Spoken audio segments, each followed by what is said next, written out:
All right, ladies and gentlemen, welcome to Some Random Guy Speaks. I am your host, Tony G, and we're about to get started.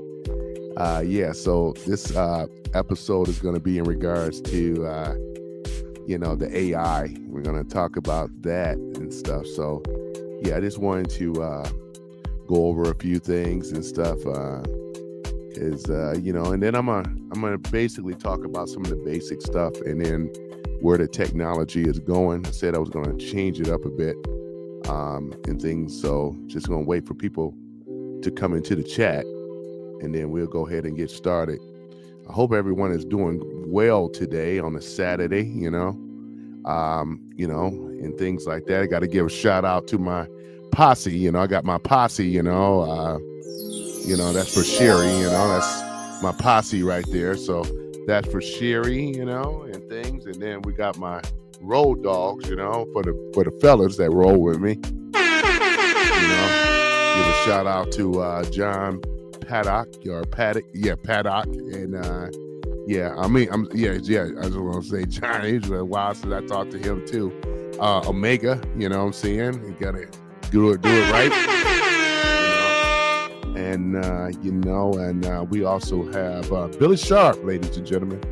Billy Sharp. Gotta give a shout out to Billy Sharp as well. And who else that's been rolling with me from day one, pretty much. 1000 RR. Gotta give a shout out to him as well before we get started. All right, we're gonna be doing that. I gotta give my shouts out. These are my road dogs. They've been rolling with me, pretty much for the beginning. And things. So I'm pretty excited about. I'm just waiting for other people to come into the live, and then we can get started and stuff. So I've been working behind the scenes, putting out some good content, trying to. I do enjoy doing the lives though, because I love the interaction, but I wanted to do something, more on the technology side though, because where this stuff is going with AI, it does mirror up to like Terminator, like in other words, we talk about Skynet, right? Now, when that came out in 1984, we never would have thought that technology like that would be a thing today. And then you see in Japan and America, you seeing these actual robots, right? And they're able to calculate. They can do flips and acrobats. They can lift stuff. They have them right now, even in the manufacturing, So what we thought was fiction, because if we go back, let's keep it real. We go all the way back to Star Trek, right? With the communicators, because our cell phones was actually smaller than some of the communicators, depending on how far you date back. But the original Star Trek, Gene Roddenberry, what we thought was science fiction is here today, ladies and gentlemen. So in a sense, we really have come a long way, because a lot of those TV shows, Lost in Space, that's another one. Those were very popular TV shows when my mother and my father, they grew up with watching all that stuff, Land of the Lost and all that stuff. So they grew up watching all that stuff, Star Trek. So but they were big fans of Lost in Space. Excuse me. So, but we come a long way, so just wait for some other people to come into the room and things. But so I just wanted to point that out. What else I'm gonna point out? Well, Terminator was one of my favorites too. I'm also a Trekkie fan. Let's talk about Star Trek first, then we'll go into Terminator, and then I'm gonna go into the AI stuff. So while people are waiting to come in, we're gonna go ahead and talk about it, right? So with the Star Trek, so I talked about the communicators. What about the phaser? You hear stories that we have plasma rifles, right? And I believe we have that technology. I believe that we have been visited here, and I'm gonna talk about that on my next one probably. The alien invasion, you know what I'm saying? Because I do believe that people in our higher up government have been trading technology with a lot of aliens and stuff and things. So this will explain why we have levitation, gravitation, levitation, and stuff like that. We also have, those, when you see Star Trek, the phaser. I mean, that was the thing, though, right? And then Lost in Space, it was a ray gun, right? You know that goofy looking ray gun? It was like a rifle and things. You guys, some of you guys that are millennials, zennials, you guys can actually Google it. But they came out with a movie called Lost in Space too. I think it came out in 1997. And people that watched the original one, they didn't really care for that one very much, which I can understand because the sitcom was more like it was serious, but it was kind of like a sitcom comedy too, a little comedy of relief. You had the robot, this big bulky robot with the flexible arms. He always say, danger, Will Robertson, he's all, so it was called Robot, so yeah. And what's his name? Dr.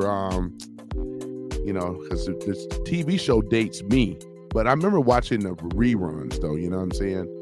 So as soon as I can think of his name though, but you guys can always put down in the chat the doctor's name, the evil doctor that was with him in Lost in Space. Some of it may not be you guys' thing, but yeah, that was another one of those type of things though. So what else? Warp speed, and things, and wormhole, all that stuff you're hearing about it now, but anti-gravitational devices and stuff like that.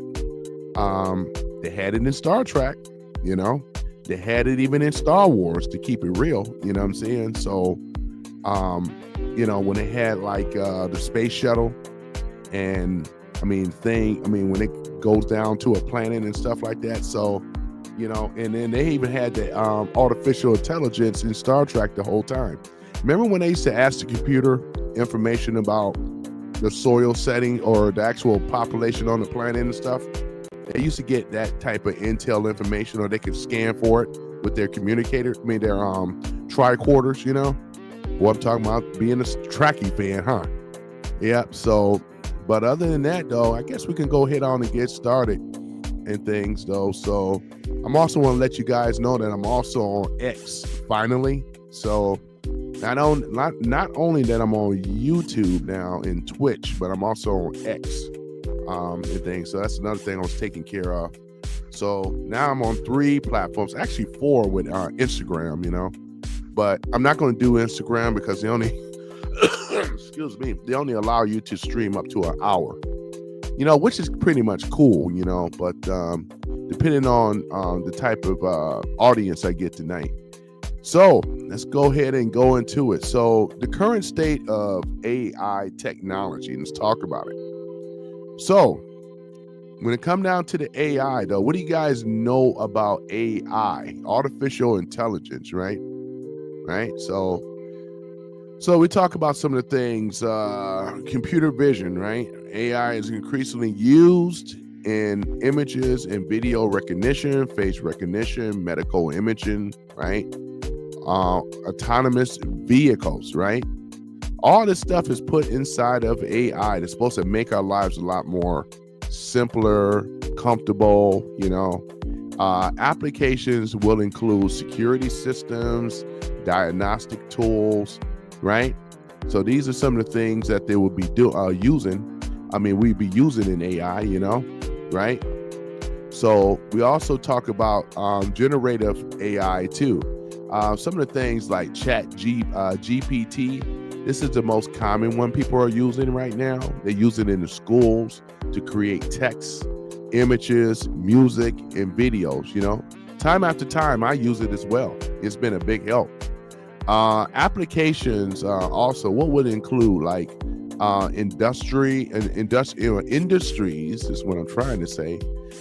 Personalized marketing and prototyping. So these are other things that generative AI is using. What about autonomous systems, right? AI powers self-driving cars, right? Drones, right? Robot that's capable of performing complex tasks, right? In logistics, manufacturing, and exploration, right? They use it in NASA. You know, how you think they got the rover, you know? So all this stuff, it plays a big role in our lives. Welcome to the chat. Welcome to the chat, you guys, though. You know, I welcome you all. You know, we're just talking about AI and where it's going. Friend or foe? I'm going to get to that point in a minute. But, you know, I'd like to give a shout out to people that have come into the room. You know, that's all good. You know, one of the few people that give you applause, right? But it's all good. It's all good. So, yeah. So we're just talking about AI, talking about all the good things about AI right now. So, you know, what about healthcare?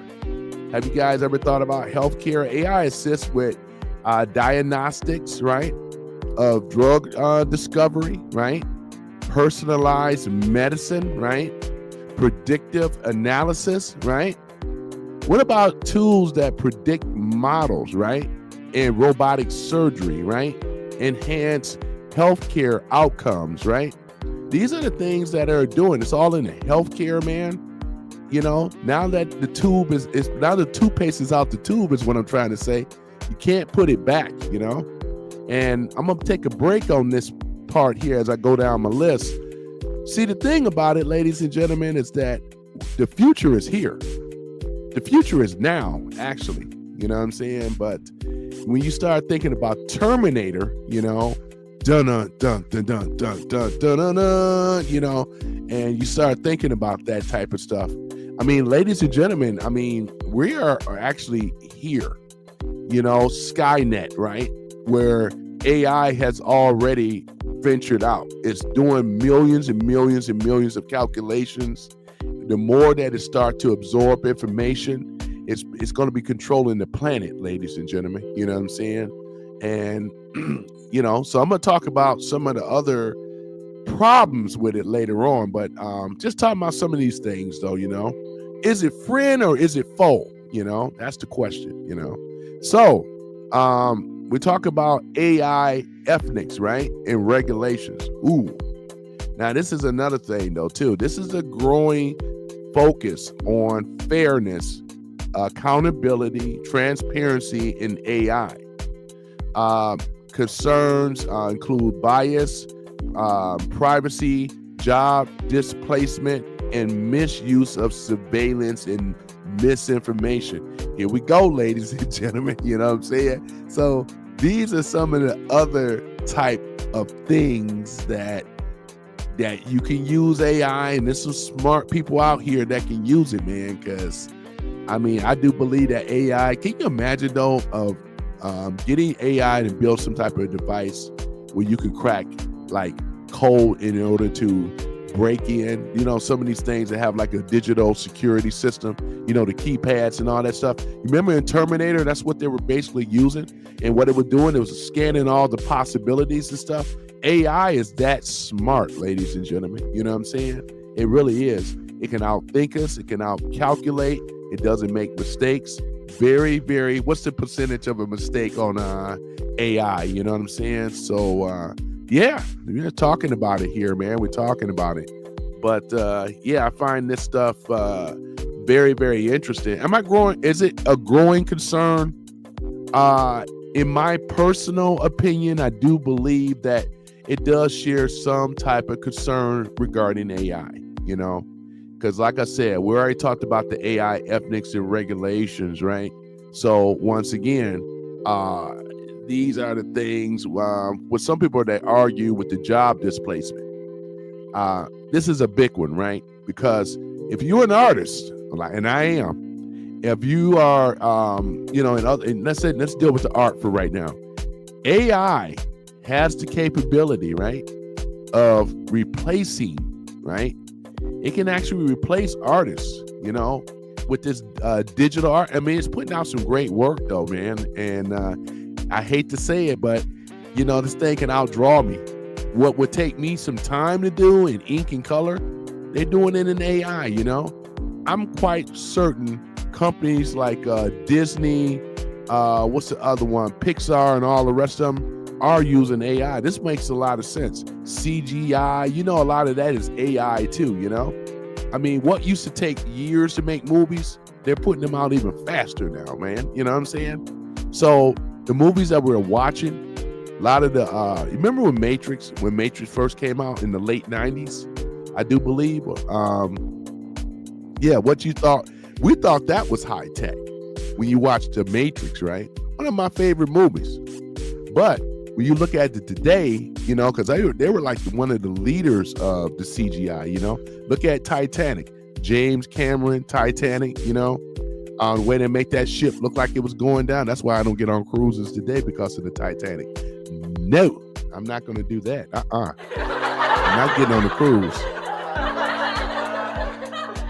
I'm good on that. Yeah, I am. I'm okay on that one. I'm okay on that one. But yeah, so that's the thing about it, though. Talking about AI and stuff like this. Can you see the possibilities? Excuse me, of having a AI robot, right? That's like, you can buy one. And I'm going further in the future, but just bear with me though, because this stuff is coming, ladies and gentlemen. We may as well talk about it and entertain the possibilities, right? So, just like you buying a car, right? They're gonna have these models, and they're gonna have genders with probably with the male AI and then female AI, that's gonna basically assist in modern day living. And you better finance one, have one taken home and make already come pre-programmed and stuff like that. And they have it set up where they say your name, Mr. So-and-so or Mrs. So-and-so. It'll be a helper in the house. You know what I'm saying? I mean, just entertain that for a little bit, right? And I know it sounds, but think about it though. Remember when I mentioned earlier, when we thought that communicator, it was like back then, it was like the cord phone. And when they came out with Star Trek, they said, man, that can never happen. I'm telling you, ladies and gentlemen, what I'm saying about those robots that you can be able to buy, and they're not going to be jerky, right? They're going to be able to move very human-like. I'm telling you, I'm not kidding, ladies and gentlemen. I'm saying that is a possibility that we have to talk about and entertain that possibility. Because here it is, manufacturing coming off of the assembly line. You have different colors of what you want. If you want one, let's say an Indian family, they may want a Indian AI droid. You know what I'm saying? I mean, we want to think about it though. So I mean, that makes a lot of sense, right? So you better have one that's appeasing to one's culture. You know what I'm saying? So whether if it's a he or she, it can help the children with their homework. You know what I'm saying?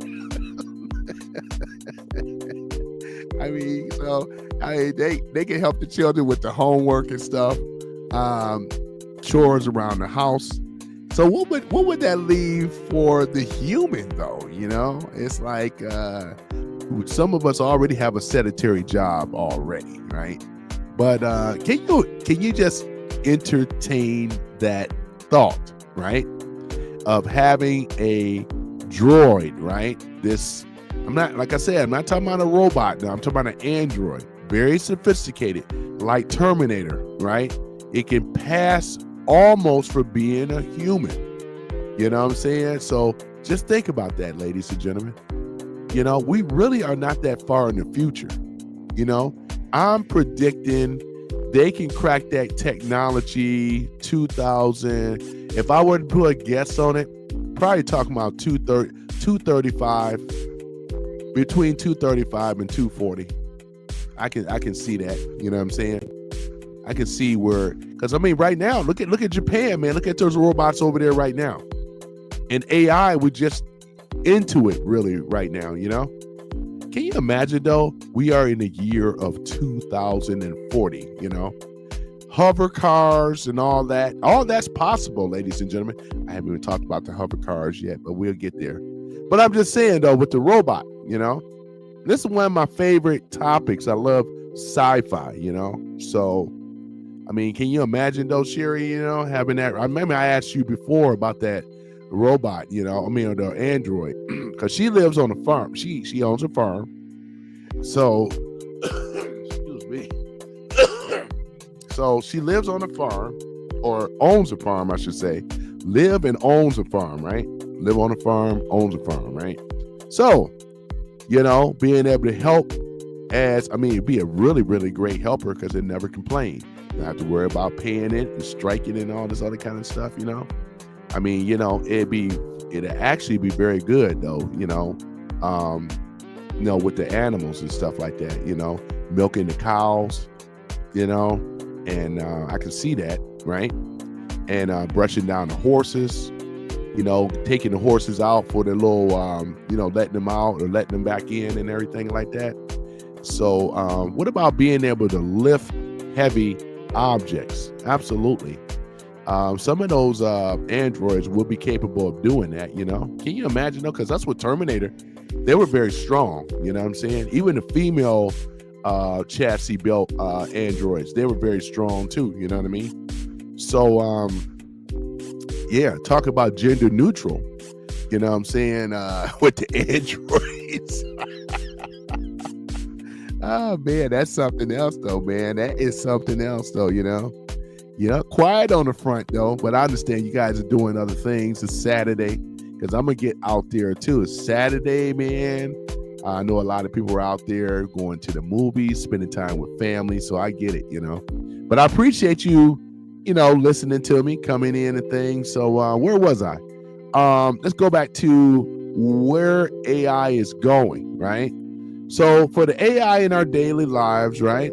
We're talking about personal AI assistants, right? Some of the things you heard me mention, right? So it's going to basically be able to manage personal and professional and social tasks, as I just mentioned, right?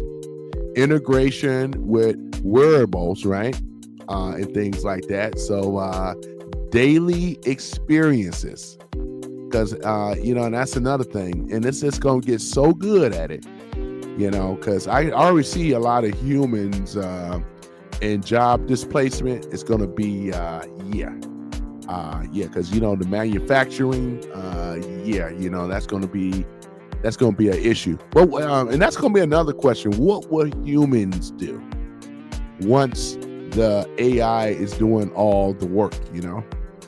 What you think we would do? This is another question though, and I'm a matter of fact, should I pin that down here right now? Let me go ahead and do that, because that is a question. Let me see here. What will humans, what would humans, right, do once AI has taken over most of the jobs? All right, I'm going and type that down here. And that's actually a question though, actually. Yeah, this is actually a question though, too. Should have put the, let me see, I can edit that, can I? No, that's all right. I'll just put it up here like that. Okay, there it is. Right? So what will humans do once AI, has taken over most of the jobs? That's the question, right? What will we do? Because I'm just saying here, what will we do though? I mean, educate ourselves more, or what would be the point, right? Because AI is doing everything. Let me ask you guys this question. Do you think that we'll forget to know how to write, I'm gonna tell you some sentencing, So we already losing that already. Younger kids, though, they all writing shorthand with this ridiculous LOL, BI, BRB and all the rest of the stuff, IRL and all this other stuff. So, because I believe that we are losing the ability to be able to write, let alone cursive writing. A lot of millennials and zennials and Gen A do not know how to cursive write. And I mentioned this before. So this is another thing, right? Some of us as Generation Xers, we know how to cursive write, right? And with AI, they know how to cursive write because it was already programmed to do it. But I find this to be a very, very interesting topic. I really do. Regards to this type of stuff. But let's go ahead and go down through here, though. We're talking about, let me see here. I'm trying to think, where did I lose okay. Talked about the healthcare, right? Okay, let's go further on. Let's ponder on, right? I should say explore further. Healthcare transformation, right? AI will increasingly assist in early disease detection, right? Personalized treatment and managing global health crisis, right? I can see it. You know what I'm saying? I can really see it for us with the disease detection. It can actually see that cancer and all that and have remedies of correcting it. Remember on Star Trek, I got to keep referencing to that point. You know what I'm saying? Because cancer was not a thing. What year was that? That was in the 24th century, I believe. So they didn't have cancer. They didn't have diabetes. They didn't have lupus. They didn't have HIV. You know what I'm saying? They didn't have herpes or any of these other type of sexually transmitted diseases. They didn't have that stuff because it was so far in the future and the technology was so good, the medicine was so great that they didn't have any of that type of stuff. Those elements did not exist in the future at all. You know what I'm saying? So so I can see a lot of benefits in the healthcare industry of it, right? Let's go ahead and go dive in deeper. Advanced bioinformatics, right? And predictive tools, right? Will revolutionize drug discovery and delivery, right? So this is another thing. Revolutionize drug discovery, right? Think about that. That AI will come up with other methods and coming up with other type of methods of drugs, right? As well as delivery. So this is another thing, though, too. It's going to get faster. And I want it to be more efficient because the way our drug system is right now, the food and drug system right now is garbage. But I believe with AI, it can correct a lot of this type of stuff. You know what I'm saying? I really do. Quantum AI. This is another one, right? Right? Quantum computing, right? With AI can solve previous intractables, right? Problems, right? Calculations, optimization, right? With the crypto world, cryptology, I guess you can call that a word. Materials and science, right? This is what AI, quantum AI is doing, right? Could this accelerate advancement in fields like energy, climate, science, and pharmacology, right? Like I said before, I see it being that in a lot of other things. I can really see that, So, it's one of those type of things, ladies and gentlemen. Autonomous systems, self-driving cars, as you heard, we already know we have that right now. When I was over there visiting a friend of mine in Arizona, man, they got that in some of these cities. They have that. They always had that running. Instead of getting the Uber, you can order one of those. What's this? What's that? Wild Way or whatever. You can order one of those cars on the app. Autonomous will pick you up. Yeah, autonomous car, autonomous drones, right? AI powered robots, right? And then dig this, the batteries, because they been have that technology, where it's a reusable energy resource, where their batteries will never burn out. They do have that stuff, right? They have it now. The AI powered robots, right, will become more reliable, leading to widespread adoption in transportation, delivery, and exploration. It's a beautiful thing, though. So this is where the technology is going, ladies and gentlemen. This is where the technology is going, right? So with the collaborative AI systems could enhance robotics and complex environments, right? So like I said, look at the Mars, that rover and all that stuff. It was able to calculate, able to pick up samples on Mars, and things like that. Yeah, so it can do a lot of exploratory type of jobs out in the field, where it'll be pretty much impossible for humans, to be able to do. So yeah, just talking about it, ladies and gentlemen. Yeah. What else? We already talked about the ethical, of AIs and regulations, right? So the ethical AI development, transparent algorithms, and regulatory frameworks, right? Government and international bodies will likely establish more robust AI policies to address bias, safety, and accountability. Because they would have to put this in, because that right there, without having any type of checks and balances, it'd be open for anybody to do some very dangerous stuff, though.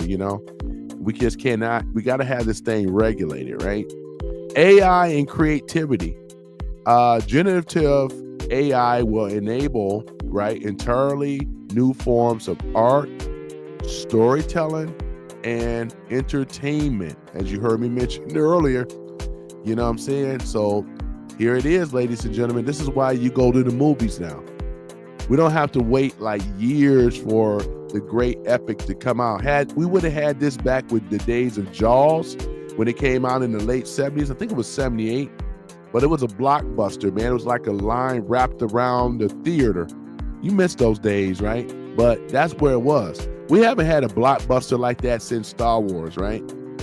But yeah, so it's one of those type of things. Collaboration between humans and AI in creative industries will refine artistic and cultural expressions, right? This is another thing. What about the economic impact? You already hearing about that too. AI is driven automation will reshape job market with a focus on reskilling workers. New industries, right, and opportunities will emerge around AI infrastructures, right? Development and services. This is another one. AI for sustainability, right? AI will play a critical role in addressing climate change by optimizing energy systems, monitoring environmental changes, excuse me, and supporting sustainable agriculture, right? This is another one. Yeah, so this is another one. Turn that down a little lower. I think that was up a little too loud. All right, but at any event, sustainable agriculture, right? Because AI can do this. This is going back into Sherry's farms, and John, you guys are farmers, right? So it can do soil samples, right? It can survey the land, right? Because you got drones right now that can do that. But with the AI, it can do soil samples, which is, and it can also identify, let's say with the plant life and so forth, the animals and everything like that. It can do a lot of things though with AI. Global collaboration and competition. This is another one. Nations and corporations will continue, right, to compete in AI innovation, which is true. China have it, Russia have it, all the countries around the world outside of America, America too, we all are competing for this innovation, right? With the collaborations aiming to establish shared ethical and safety standards, which is important, right? And we already talked about that before. So with this AI landscape, there's a lot of great things that go with it. Because I already referenced to the Star Wars, Star Trek, Lost in Space. You know what I'm saying? They can use this, ladies and gentlemen, they can use this technology, right? Because now this is going to be a little bit of a nerd alert, though. So I'm just kind of giving you guys a heads up. But for people that are in this, like quantum physics and stuff, man, we about to go to some places, man. You talking about warp capabilities, right? The possibilities and things. We're talking about charting out and visiting new star systems. You know what I'm saying? Seriously, there's wormholes out there. The AI, that's what Star Trek and them were doing. You think the humans were doing all that stuff? Yeah, they were navigating, of course, but also they could put that they could put the Enterprise on, impulse, where it's kind of like an autopilot in hyperspace. You know what I'm saying?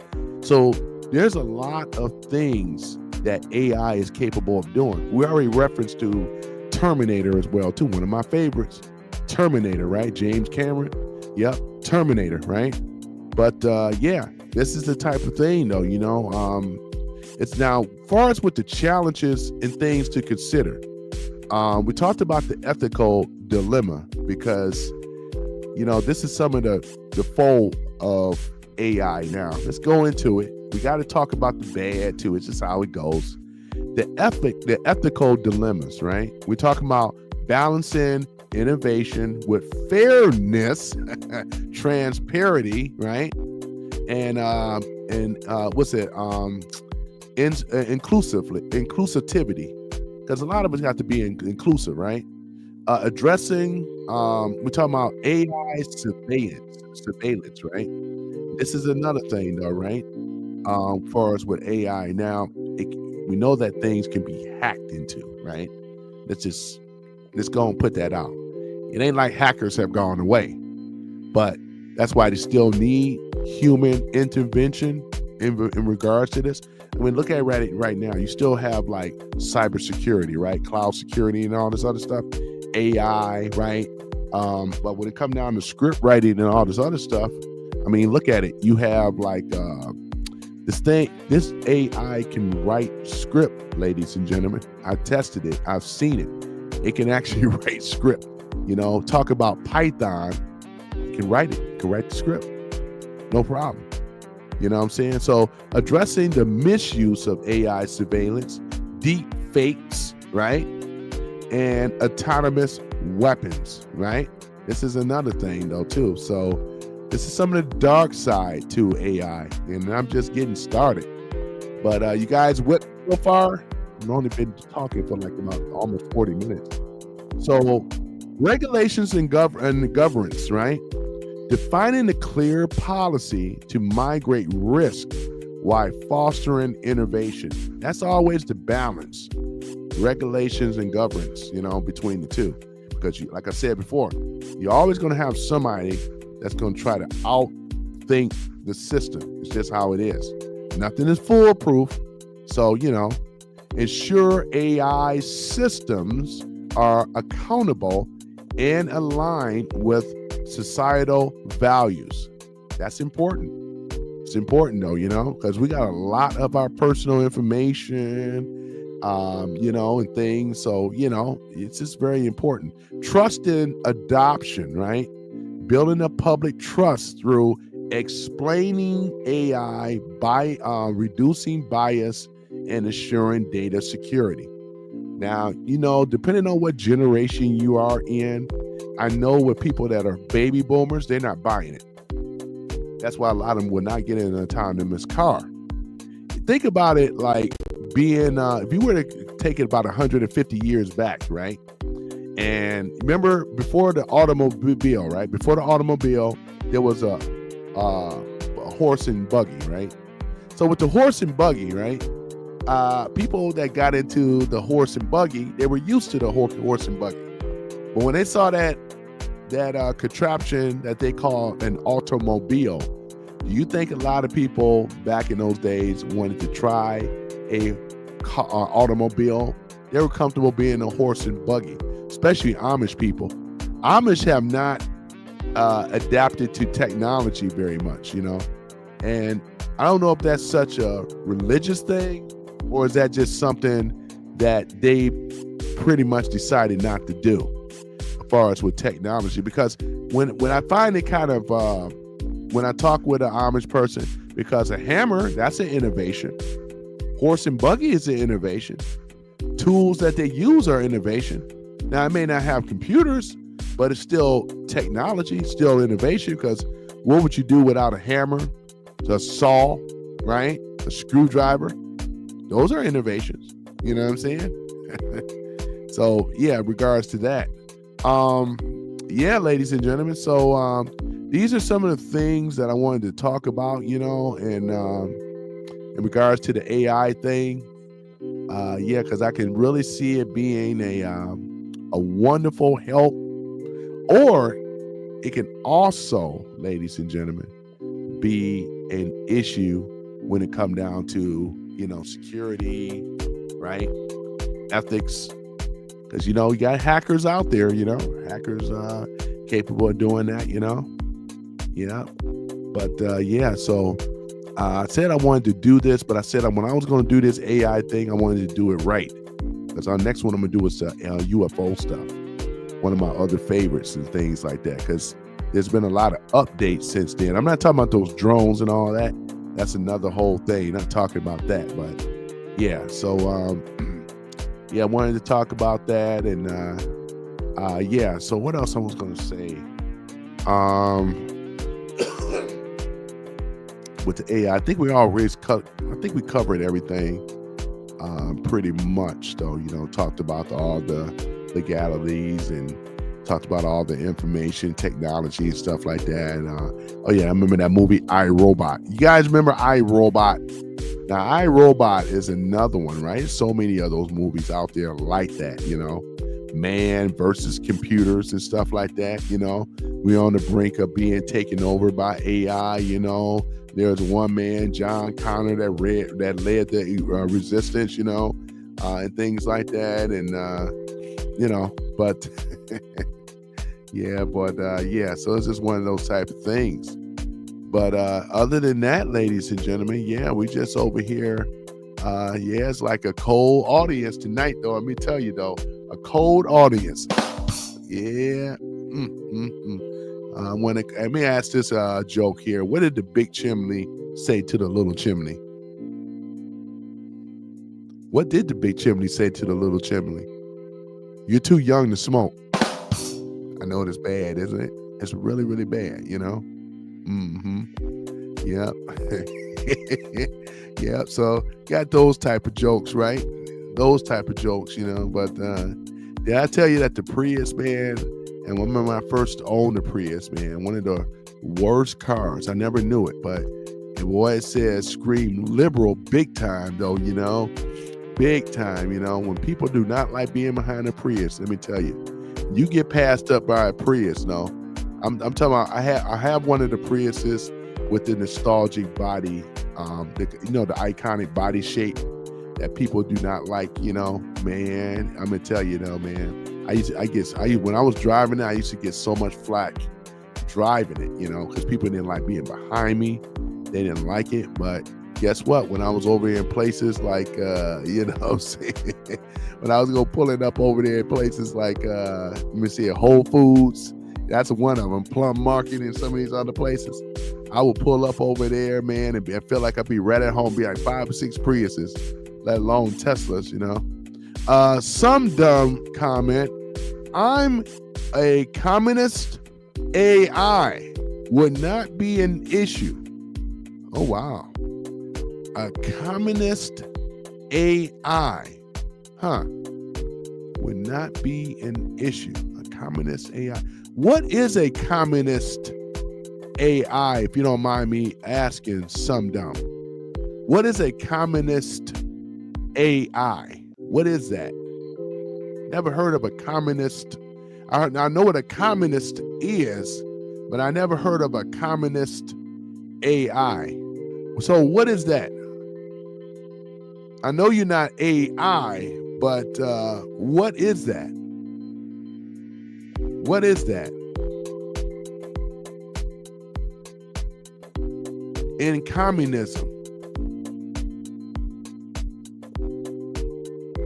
You're not giving me, I need more meat on those potatoes though, some dumb. You got to put more meat on those potatoes, because I know what communism is, but So what country are you from? Where are you at? Let's start with that one. I mean, you know what I'm saying? Mistype. I know, right? Okay. Mistype in communist. Okay. So a communist AI would not be an issue. So what is a communist AI? What is that? What is a communist AI?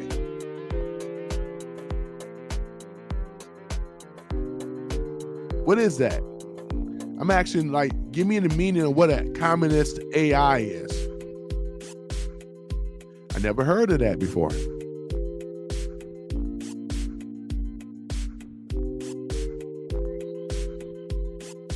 I'm waiting for you. Go right ahead.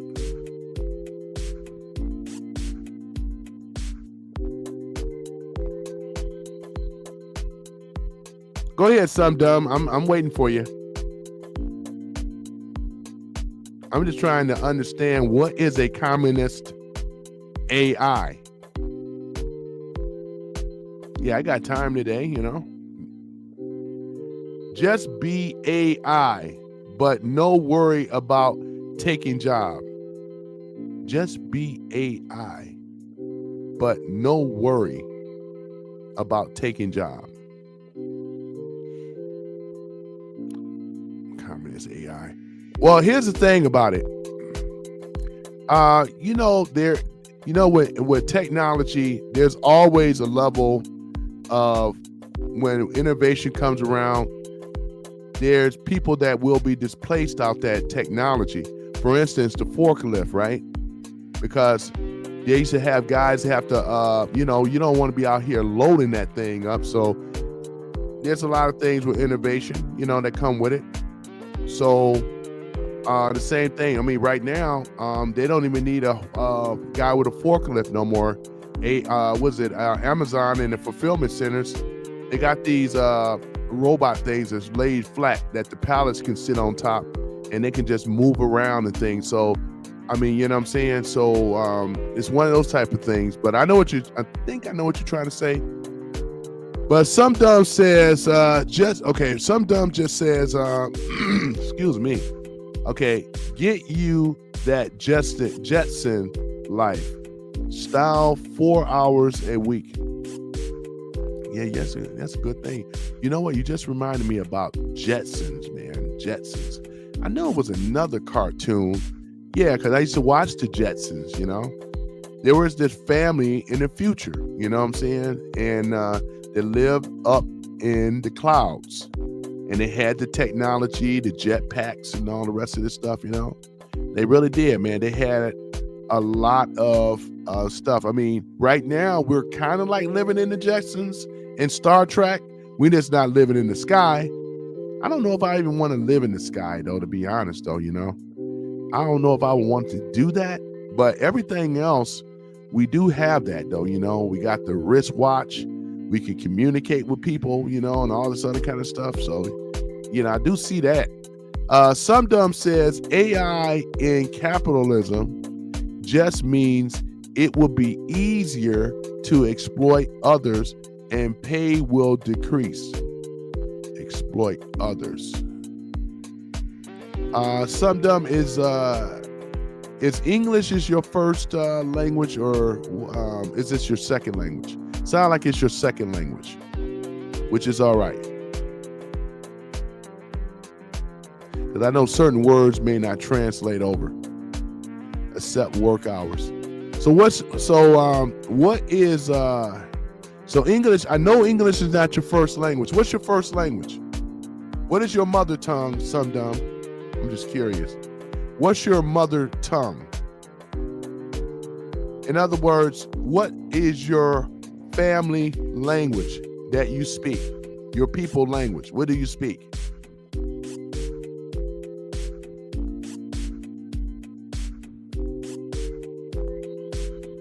Yep, go right ahead. Yep, I got Some Dumb in the house, ladies and gentlemen. Some Dumb is in the house. Yeah, I've been speaking for almost an hour though, but I appreciate the conversation. We can have a conversation. Yeah, so is English your first language, Some Dumb? LOL, it's my first language. It's all good. I'm not laughing at that. I was just curious, I'm just curious. It's all good. It's all good, man, and things. So, yeah. Yeah, did you want to get up on the chat? Did you want to talk? I dropped the link down. Do you want to get on the chat and talk?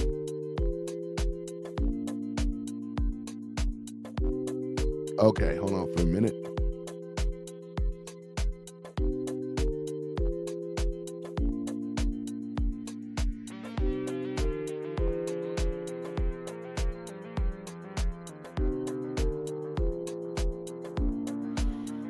All right, so there's the link right there.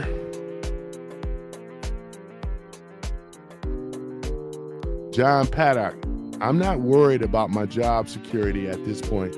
Yeah, John, you really aren't worried about it. That's for sure, though, John. You are not. Ladies and gentlemen, this is John in the house, ladies and gentlemen. John, you know what I'm saying? John Paddock, yep. That would lead to resistance and stuff, we're talking about that. Hold on for a minute. That's a shout out. Shout out to John. Yeah. Some Dumb says, I can't. ATM got peeps over. Okay. All right. Yeah, Some Dumb. Okay. What time you usually stream?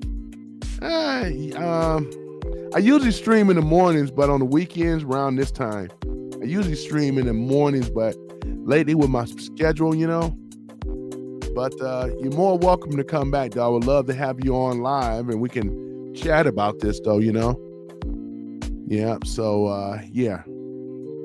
I just wanted to talk about this topic and go a little bit further in depth. Yeah.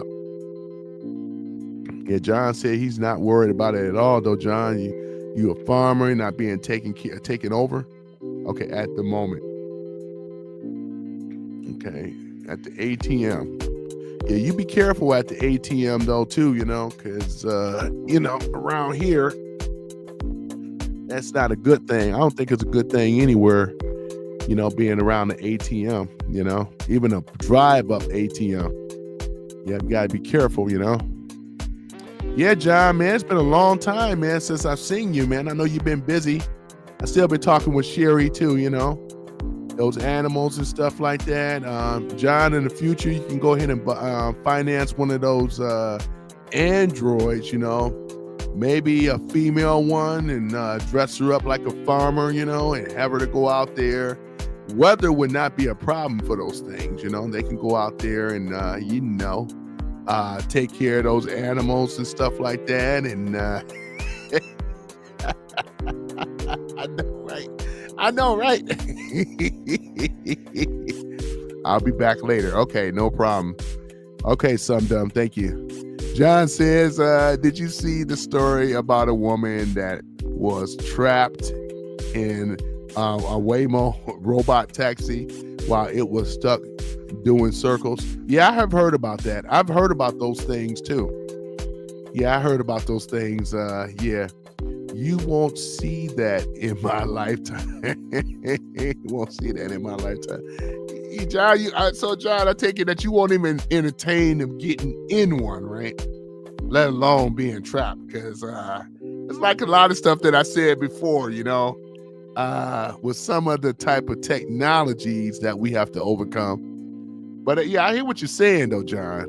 Yeah, I hear what you're saying about that. Yeah, being trapped, but you're gonna be fine though, John. You're gonna be fine. You know, at least she was running around, driving around in a circle though. She got her cell phone on her. You know, but yeah, that's the name of it. Waymo. Yeah, I'm familiar with them. They be testing them over here where I stay too. You know, they be testing them. They still mapping and all that stuff. You know, yeah. But an Android though, John, you know, we're talking about something that you know, that can power down. You can power it up, and it can go out there. You know, do those soil samples. John says, "I have made my life simple." I'm not Amish, but real close. Hey, I totally get it though, man. I totally get it. John say he's not Amish.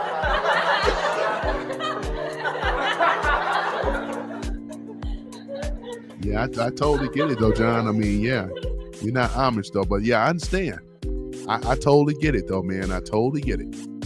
But yeah, so I can see that thing though. The Android though, you and Sherry having one. Sherry can have a man Android. You know, it could be a real good for protection though. I can tell you that though. Somebody try to come in there and try to come in on that farm. That Android to come out there though, you know, and be made of Kevlar, you know, a battle droid, you know. Can you imagine that, Joe John? A battle droid, you know. Yeah, John said, I don't need soil samples. I'm gonna worry about what I don't have. Yeah, I understand though, John, you know. I mean, be lifting that hay, John. Well, you're gonna need a robot. You're gonna need one of those robots to lift that hay.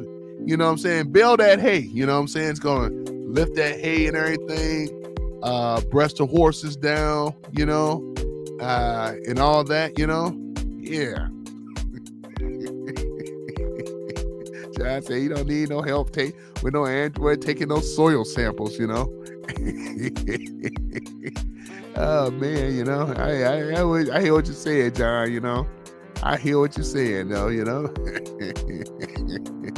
Oh man, John says I have a German Shepherd, 600 feet of driveway and a smoke pole. Yeah, I hear that though, man. I hear that, you know. Yep. I wonder how would your German Shepherd take to an AI robot? You know what I'm saying? Because I know in Terminator the dogs didn't like him though because they weren't human.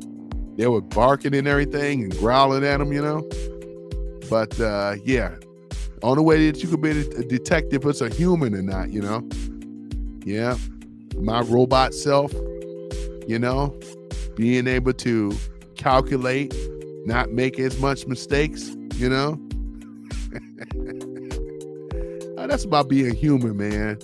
The drawback of making mistakes. That's how we learn, man, you know. Yeah. But I hear you, John, man. I hear you, you know. Truck driving, all automation, you know. Yeah, all automation. Man, truck driving. Yeah, pizza delivery. Domino's having in certain cities. Yep, they got the little oven in there. You just go and order Domino's, you know, and they come out there and you go and pick up your own Domino's food and everything. Yep. Yeah, man, but yeah, I'm just over here. We already covered AI for the most part of it. John, you grew up. Let me ask you this: you remember Lost in Space, right? The reruns, right? Lost in Space. You know, I think it came out in like the 60s, I think, 50s, 60s, because it was black and white originally. You know what I'm saying? So. Yeah, it was with the Robinson family, I think it was. Yeah, Lost in Space. Yep, Lost in Space. Yep, that's what that was. I think you remember that. I only remember watching it a few times. I didn't watch much TV. I heard of it. Okay. Yeah, So yeah, it started with the family, and they supposed to have left. They were doing some type of warp experiment, something out in space. And actually, when that movie first came, when that TV series first came out, the TV, it was supposed to have taken place in 1997, if I'm correct. If I'm correct, we surpassed that, and we still don't have warp capability to be able to produce that. Well, with the help of AI, John, we will though. Quantum physics, though, John. With AI, we'll be capable of doing that. Get you guys a suit on and stuff, and suit up, getting on that ship. Be like the modern day Noah's Ark. We want two of all animals, man. We want two giraffes. 2 lions, male and a female. 2 rhinoceros. 2 hippopotamuses. Can you imagine being in charge of doing all that type of work, man, and loading up on the ark? It'd be a lot of work, wouldn't it? It'd be a lot of work, 2 of everything, Yeah. 2 toucans, right? 2 pigeons, right? 2 fox. Oh, man. 2 possums, even down to the rat. 2 rats. They multiply so fast. That art had a whole bunch of mice and rats on there, Yeah. Yeah, man. That's just funny though, man. Cats, a male and a female. Dogs, male and a female. Yeah. Boy, to be in charge of handling that job, And then what about the animals though too? Because they're gonna be urinating and stuff. It's gonna be smelling like urine, and it's gonna be smelling like dung, if you know what I mean. Yep, things to think about though, man. It's like yeah. Unless if it's Scooby-Doo world, you ain't gotta worry about it. You ain't gotta worry about it.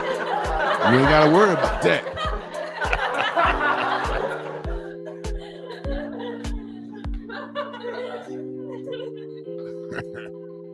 Oh boy. Yeah. Yep. So I'm glad to see that you're still around though, John, man. Yep. Still been putting out the content. I'm finally on X now, Yep. The Sumerian tablet says DNA was harvested and all the Bible stories came from Sumerian tablets. I do believe that though, John. Yeah, but I do believe that though. I took a look at some of the Sumerian tablets, and I wanted to save this we can go into it a little bit. Yeah, because we can go into it because we're talking about the Anunnaki. We're talking about the planet Nibiru, where they came from. They visited here over 440,000 years ago, and that's a long time, man. Can you imagine? Guramish. Yeah, Guramish was Noah, right? Yeah, but Noah wasn't their first creation, for what I understand. But you're talking about the Book of Enoch. Yeah, Gilgamesh. Yeah, I'm familiar with Gilgamesh. Yeah, but you're right. That was Noah. Gilgamesh. Yeah, but these guys. So Noah was more like a giant, if anything. Like what they call them? What they call the giants in the Bible? They're called the Nephilim. Wasn't that what Noah was? Part of the Nephilim, you think? Or no? Was he just was an actual man? Because Gilgamesh was strong. He was stronger than the average man, and he was bigger and things like that. Gilgamesh, Well, I love talking about. I actually have a copy of the Book of Enoch, Yeah, Planet X is Nibiru. Can orbit the sun orbits the sun 3,600 years. Wow. Aren't we in the proximity of Planet X, Nibiru, to come into our solar system? That's what they said would happen before. Because if you looked at is it Uranus? Uranus, anus, Uranus, But but if you look at Uranus, right? Doesn't it appear that it's off its axis when you look at it? It's a vertical shape, right? You know what I'm saying? When you look at Uranus, right? It spins more like on a vertical instead of a horizontal. So if something came through our solar system that was that powerful, that could pull a planet off of its axis, because everything else is on its axis. You know what I'm saying? I think it's Neptune or Uranus. It's one of the two. I think it's Neptune. I mean Uranus. Yeah, I think it's Uranus. I love this space. I get into this too a little bit. I'm no pro, but I'm following you so far. What you're saying though, John? You know, yeah. Because when we start thinking about it, they didn't have the sophistication. They were called the aliens, angels, and was it, or the alien or whatever, the higher power, and things like that, you know. So let me ask you this, John. No, not for 1,800 years. Okay, not for 1,800 years. Not in our lifetime, John, right? But let me ask you this, though, in regards to this. This is an interesting topic that I enjoy talking about. So you also in agreement that we were genetically, with the DNA, we share their DNA, and that we were genetically made to be a slave to mine for gold for them to save their planet, right? John says, yes, Planet X orbit is 90 degrees tilt from the solar system, right? But it can affect the tilt of planets. That's what I'm saying, John, because Uranus is sitting not vertical. It's sitting vertical instead of horizontal. You know what I'm saying? So yeah, it's the only planet that I can think of that's not sitting on its proper axis. Some of these planets have like a tilt, but a small tilt, but this one is 90 degrees. Yeah. Wow. Yeah. Yeah, it's amazing though, man. Yep, it's amazing. Yep. But I believe that we were genetically made in things, you know. Disappointing that that's all we were made for, to be a slave and mine for gold, man. Shit, that's all we known as humans, to be slaves, right? I wonder when is the slavery gonna stop? That's what I'm talking about. But yeah, John Paddock says, it says we were 7 creation. Yep, I'm familiar with that. And the first 6 would, yeah. Yep, exactly. Yeah. So we're the 7 creation. Yeah. They said he got rid of the other ones because they were asking too much questions. Although that's what the story says, John, you know. Yeah, John, we can really talk about this, man. We can actually talk about it, though, man, you know. Gilgamesh, the Book of Enoch, Leo, and his father. Yeah, we could. The first 6 were not controllable. I know, right? That's the thing about it, though. Yeah, exactly, John. They were not controllable, man. Yeah, they were not controllable. In fact, which one was it? Leo or one of them? The 2 brothers and the father. Which one of them that said, "Well, we're gonna make him this time where we'll take away a few things," because even though we have certain essence of them, but there were certain things that was taken out. Because I know what did the Bible say that we won't live past. There's a certain time span that we will be able to live up to. Because I know with the other creations, they were able to live a lot longer, you know, and they would eventually end up rivaling them, you know what I'm saying? Oh, man. I find it to be very interesting, though, you know. They found Gilgamesh tomb in Iraq, right? Yep.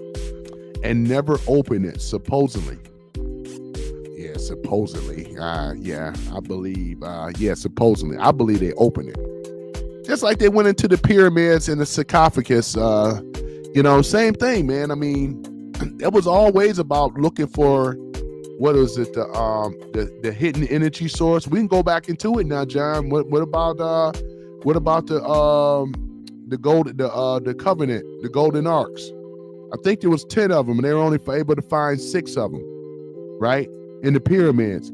This actual amount of energy, right, and things. Yep, the covenant, the golden arc.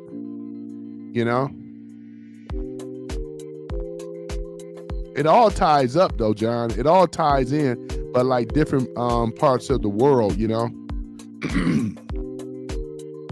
the Samaritans, yeah. The oldest, yep. Oh, yeah, Solomon's temple. Yep, Solomon, the book of Solomon. Yes. Yes, that's where I was going, John. Yes. Yep. Yep, the book of Solomon. Solomon, yep, exactly. That's exactly where I was going. Man. Yeah, but I believe that the Germans, and I only know this from Lost, the Raiders of the Lost Ark, but I believe that they had that technology. I don't know where it is now, but somebody has it now, though, John. Not the Germans no more, but somebody has that technology. 6 of the ark, yep, is accountable, but the other 4 are missing. John says he collected all the demons to build his temple. Oh, yeah, that's for sure. Yeah, yeah, John, that is something else, though, man. That is something else, man. Wow. Yeah, that is something else. The stories of Gilgamesh. Yeah, yeah, exactly. Let me see here. Jamin. Okay, could those demons have enslaved an ancient technology? If you're asking me, could those demons enslave an ancient technology? You talking about like the let me see here. You talking about people like the Nephilim? And then Gamer, let me see, he has down here, only capitalism can produce labor shortages and work shortages simultaneously. The situation they are selling you won't fix either the problem. They'll only make the rich capitalists more rich and more powerful. Yeah, hold that thought for a minute there, Gamer. Hold on for a minute. Let me get on John's point. We have to come and revisit that. Hold on for a minute. John says, yeah, he buried them under the Temple Mount. Oh, okay. Oh, wow. Yeah. So let me ask you this, though, John. So for the demon, so that we're clear, when we talk about the demons, are we talking about the people under the ground? Are we talking about the Draco, lizard people, shadow people? Which ones we talking about? Because there we got like the shadow people, then we also have the Draco, right? Which are the lizard people, according to David Icahn. Yep. So the lizard people that have always inhabited this planet, they have always been here. To the story that I always gathered, though, the lizard people, are they when they refer to the demons in the scriptures like Christianity? Are we talking about that? You said you read the book. I know. I just looked at it a little bit. I didn't actually read it, but I just know some of the little things in it when they're talking about the ark and stuff. But I didn't actually read the book of Solomon. No, I looked at what I looked at, Joe John, was a little bit of the Samaritan tablets. Or actually, I'm sorry, the emerald. Is it the Samaritan or the emerald tablets? What's the name supposed to have? What's his name? Billy Carson. I listen a lot on Billy too. Billy Carson talks a lot about this in depth. How do you like Billy Carson? Yeah, Billy Carson.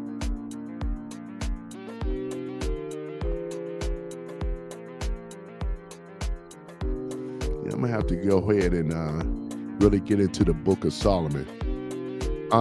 John says, then to understand my point, you would need to exactly. I definitely, I was about to mention that. I would definitely need to read that. That has to be on my reader to-do list. Yeah, I got readables too, and things. So yeah. All right. So Gamer, going back to your statement, only capitalism can produce labor shortage and work shortages simultaneously. The situation are selling, won't fix the problem. They only make rich capitalists more rich and more powerful. So let me ask you this though, Gamer. What system do you think is going to actually work? Because, we talk about a lot of good things with capitalism and also a lot of bad things with capitalism. But what other system that will work outside of capitalism? Go ahead. Yeah, so John says Billy Carson and Graham Hancock have been thoroughly debunked on many things. Yeah, exactly. So you think that Marxism really work? Hey John, okay, and the Emma, okay. So yeah, Karl Marx. So you think that really works?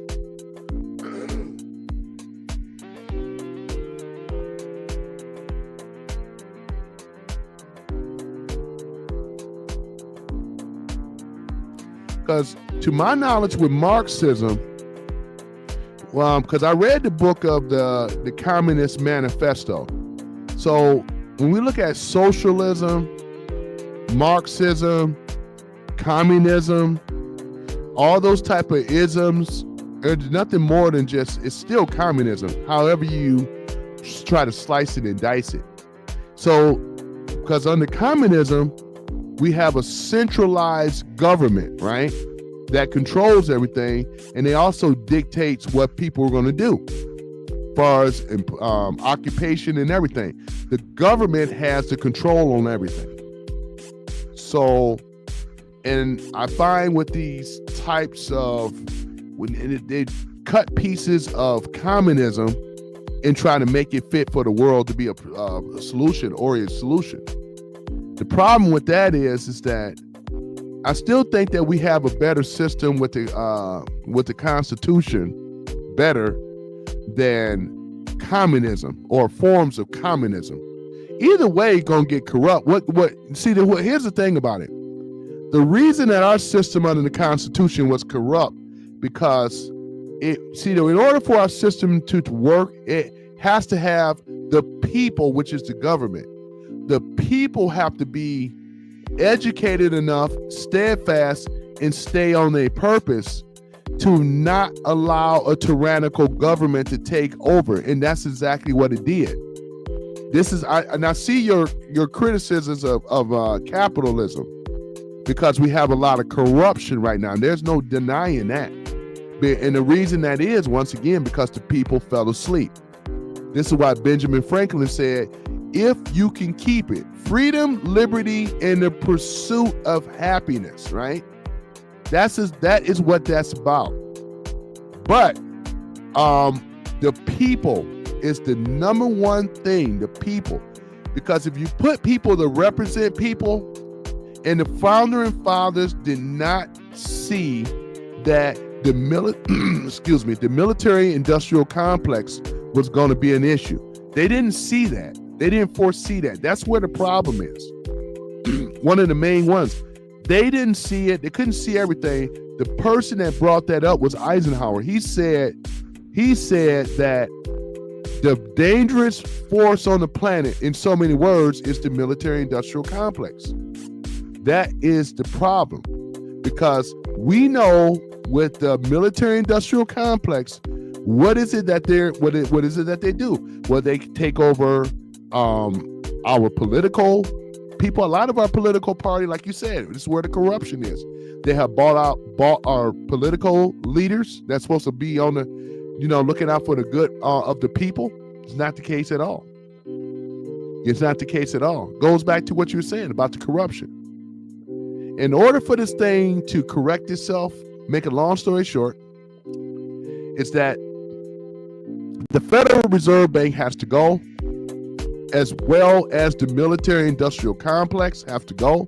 And that's what's being worked on right now for these institutions. They have to go.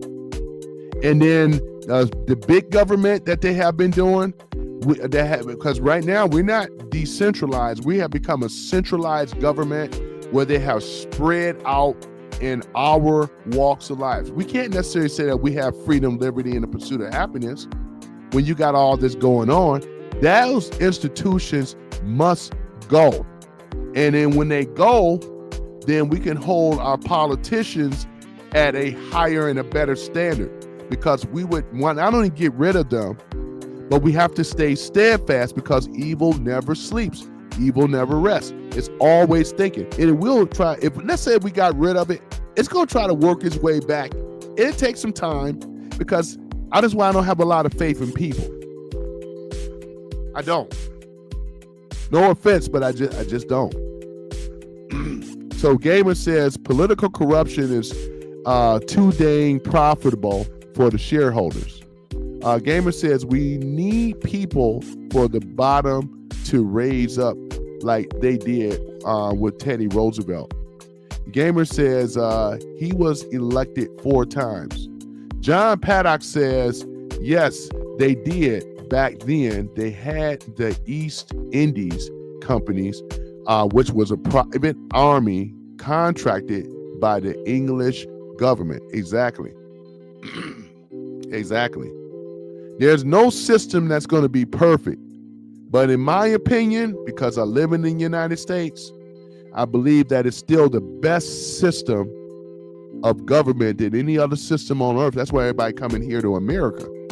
So we can't discount that, Gamer J. We can't discount that. I understand where you're coming from. I read, what's his name? The stuff that where you're coming from and things. So like I said,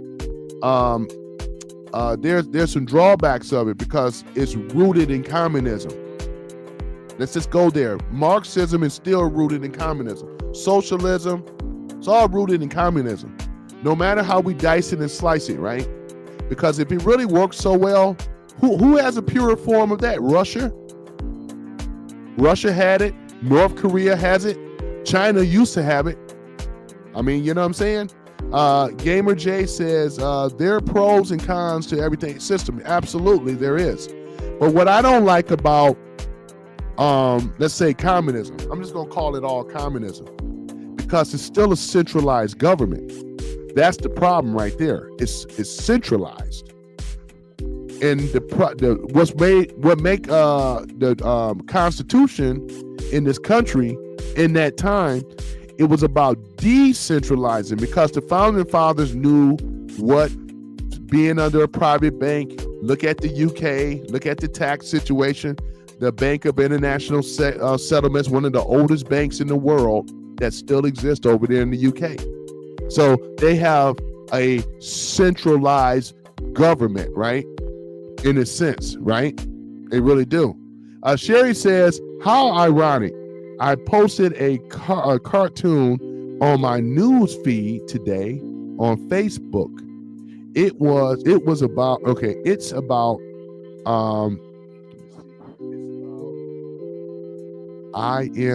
ISM. It's 75 years old. Wish I could share it with you. I wish you could too, because I'd be interested in looking at that, Sherry.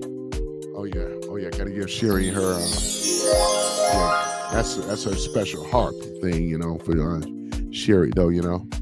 Yeah. But that's the thing about that, you know, like I said, I know no system is perfect, but I like the fact of small government, right? I love the fact of small government. We don't need big government. We need small government, and we need the people to be fair, you know, fairly treated, because that's the thing about it. Corporations, capitalism. Yeah, I get what you're saying though. They're shareholders and make all this money.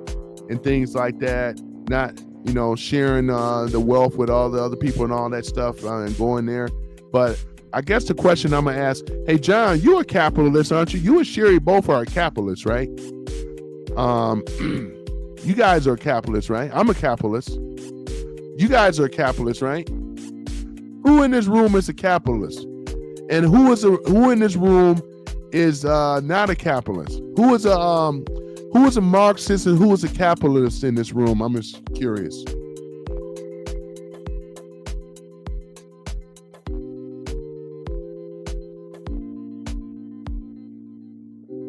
For the farmers, for anybody, yeah.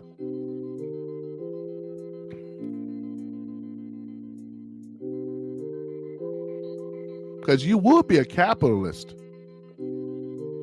Because, not only that you enjoy doing it, but you need to make money in order to, do what you're doing. You're not doing this thing out of charity, right?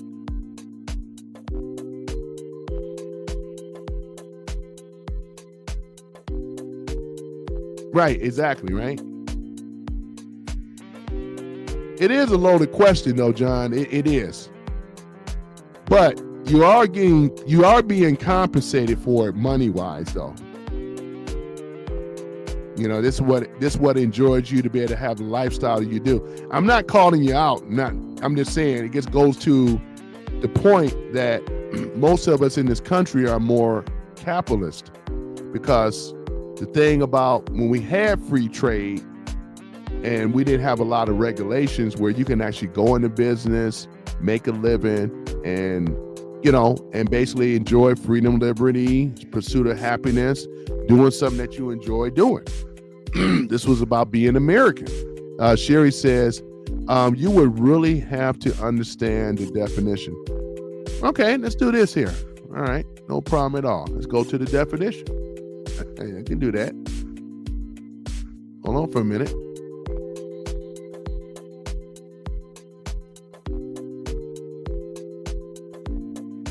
What is capitalism?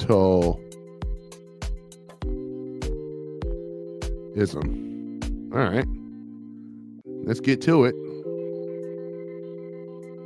Okay.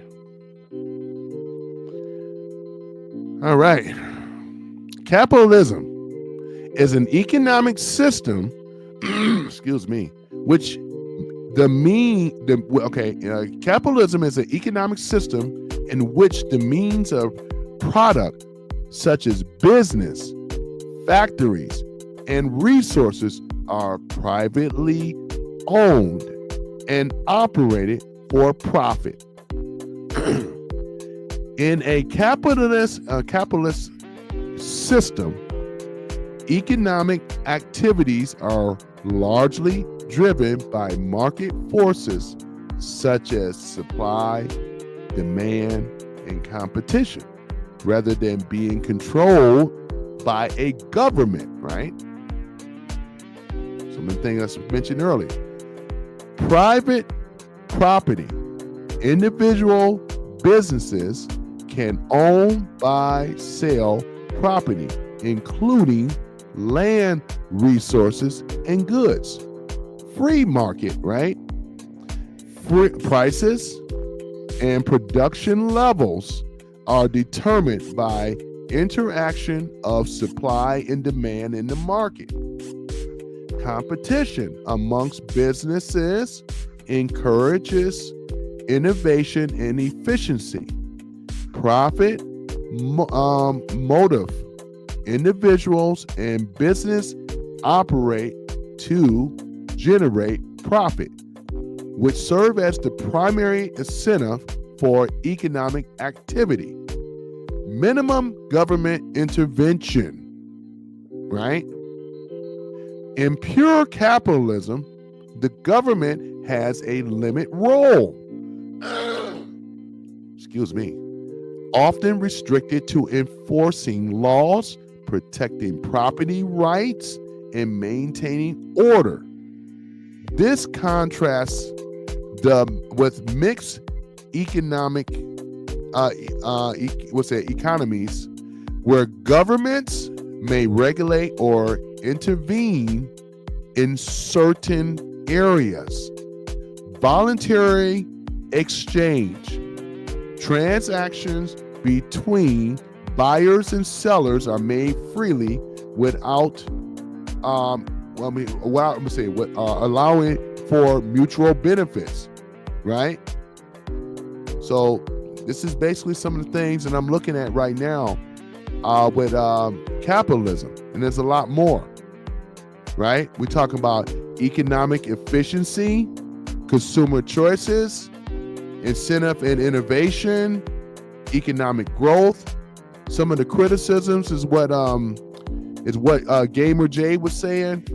He was talking about like income inequality, wealth and resources are often concentrated in the hands of the few, leading to significant disparity between rich and poor, right?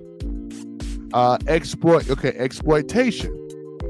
Now, what I agree with Gamer, before I read on, I always say that corporations create what we call the labor unions. The unions are created by corporations for its unfair practices, exploitation, because we have a history in this country as well, right? So we can go back, what was it?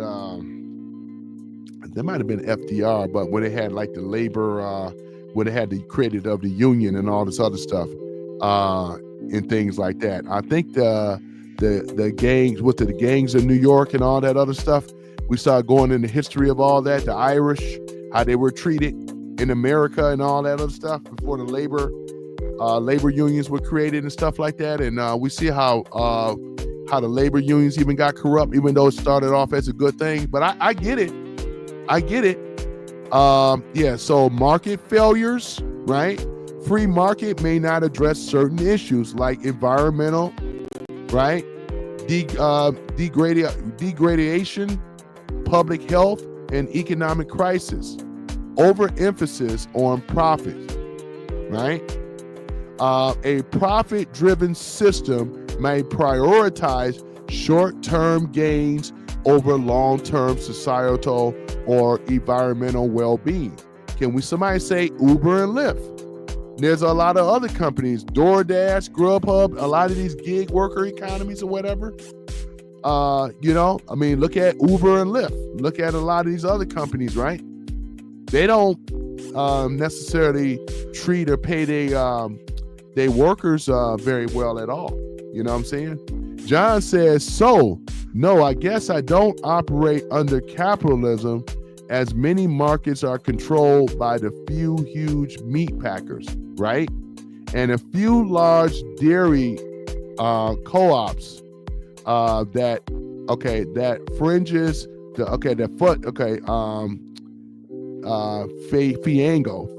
Fiango the price of the milk and the commodity market. Yeah, because I know, that's like, you might as well say that's the dairy farmers. It's like the mafia right there, isn't it? With that, the meat, and so forth, When I mean by mafia, it's like control or whatever like that. What would be a better word for instead of the mafia or whatever, right? Can you call them gangsters? You know what I'm saying? Yeah. Strong arming the price market, keeping a lot of the small farmers and stuff out, Yeah, so like I said, it's some good things and bad things in regards to it. No one system is going to be perfect, but I would still rather have it versus, because like I said, I don't think a centralized government would be the answer. We're trying to get away from that. We don't need more of that. So like if John and Sherry want to be independent, you're entitled to do so. If I want to start a beekeeping farm or whatever like that, be a beekeeper, put on my swarm suit, and everything, and, I should be able to do that, right? Yep, Tony's bees, Yep, mind your beeswax. I know it's bad, right? Yep, so be nice. Yeah, yeah. So I know there's a few of the bees jokes, Uh-huh. What is behind you? I know, right? I got a million of them just with the bees alone, Oh, be wise. John says the agriculture mafia started in the 1850s. Okay. Okay, so when the synthetic nitrate fertilization was discovered, are we talking about Monsanto out of Missouri? That is a real stinger. LOL is what Sherry said. I know, right? Oh man, that is so funny. Oh, yeah. But so so yeah, Johnny started that far back. Oh wow. Yeah, started that far back. Yeah, Monsanto. Yeah. Yeah, so yeah, man. Which is Bayer now. Yeah, Bayer. Yeah. Yeah, I'm just looking for the Bayer needs. Oh boy, don't get me started with this type of stuff, Yeah. Yeah, with the bees straight to the point.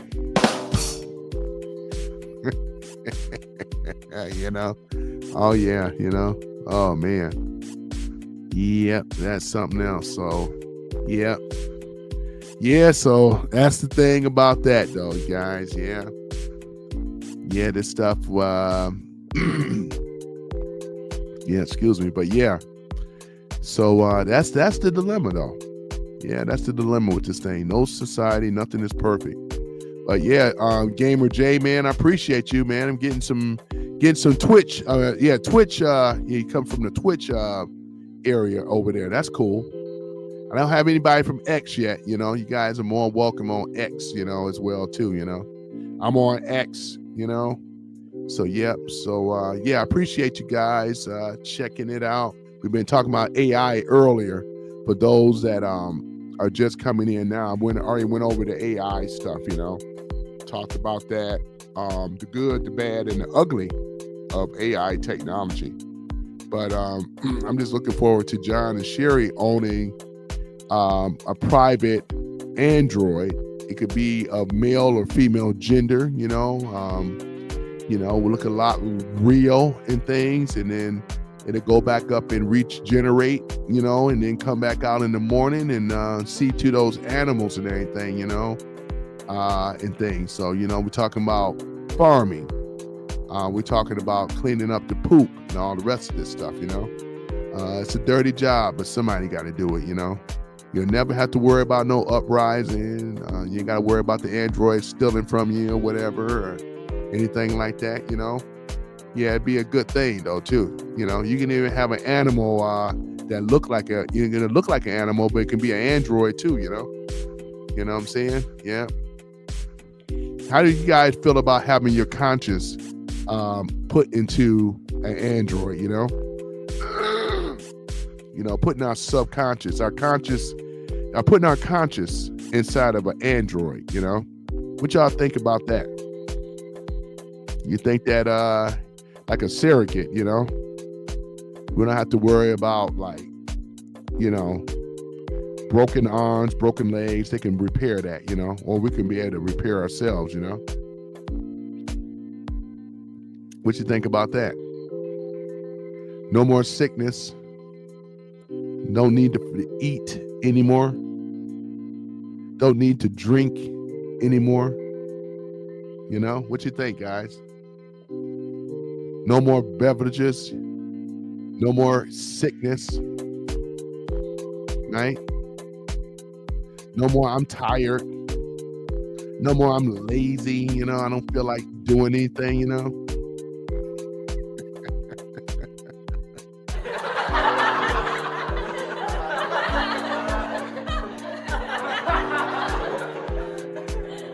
Yeah, it will be interesting though. I'll tell you that much. Yeah, it will be interesting though too, Mm-hmm. Yeah. But yeah. But yeah, I appreciate the interaction though. It's been pretty cool though, To really be honest, I wasn't really expecting a whole lot. I kind of started a little late today, but there was other people on streaming and stuff like that. So I try to, because I know what some of the popular ones though, there's some ones out there that's real popular, and I get it. But yeah, but I appreciate it though, coming in. We got people coming in on other spaces now. Soon I get the X crowd on here and things, formerly known as Twitter. Yeah, you may see some people in X over here and things like that. I'm gonna stay off of Instagram right now because they only allow me to stream up until about an hour. And I have gone over that, going almost into the 2 hour mark and things. But yeah, man, yeah, we talked a lot about AI, kicked that around, the good and bad and ugly, as I mentioned before. We talked about the challenges and concerns, the regulations and governance, trust and adoptions, and ethical dilemmas. We talked about that stuff, and things of that nature, economically impact, we talked about stuff like reshaping job markets, reskilling job workers and stuff. Because, yeah, the workers going to need to, I see the workers are going to always be around. They're going to still need human intervention to go and repair those androids and all that stuff. So, yeah, that's going right there. That's going to be a job, Sherry says, yes, I'm finishing up my chores, almost done.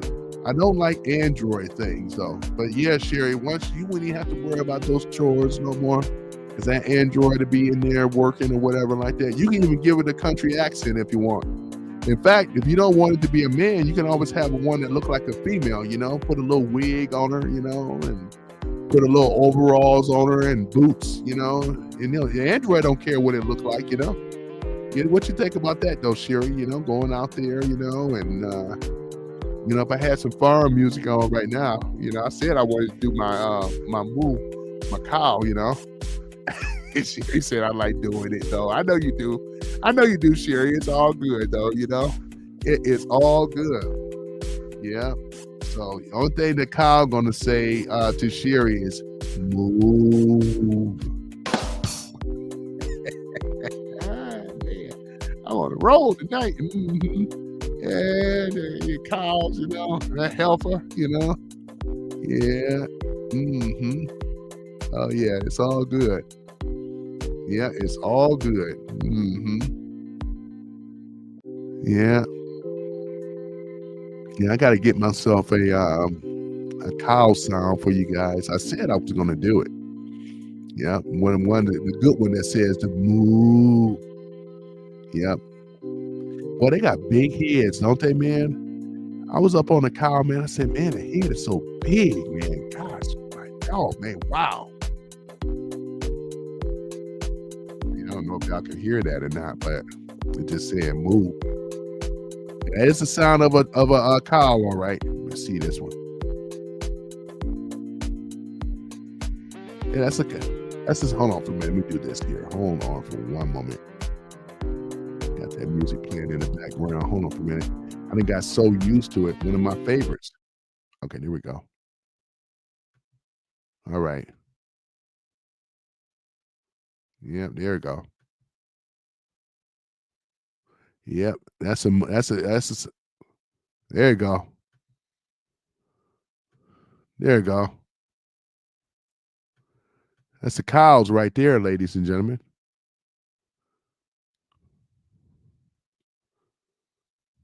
Boy, what happened here?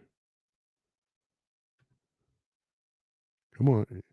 What is a lag right there? What is up with that lag? Okay, here we go. Okay. I'm gonna go ahead and get that one. Why not? Nope. All right, go ahead and get the cow there, I'm gonna try to download that sound with the cow, Oh yeah, here we go. Free royalties. Okay.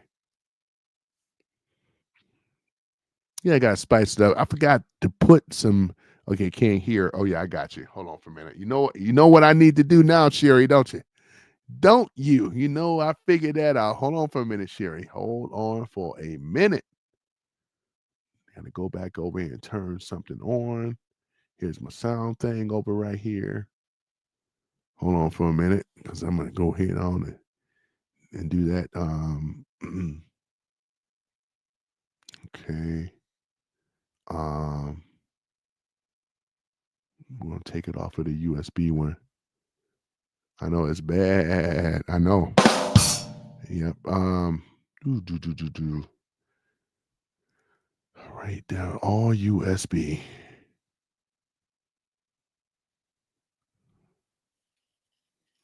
Oh yeah, that's right. The Bluetooth one, right? Okay, so we got to go to the Bluetooth. I see what you sent me, John. All right. There it is. Says not connected. Isn't that something? Not connected. All right, we'll make sure it's connected now. That's probably why it's not working.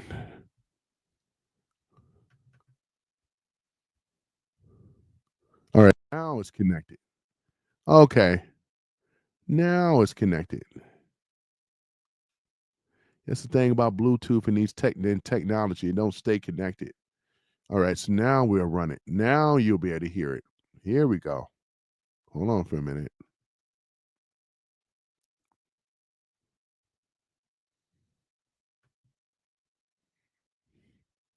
It has down here farm sounds. Hold on for a minute. They got a little bit of a lag too for an Ethernet.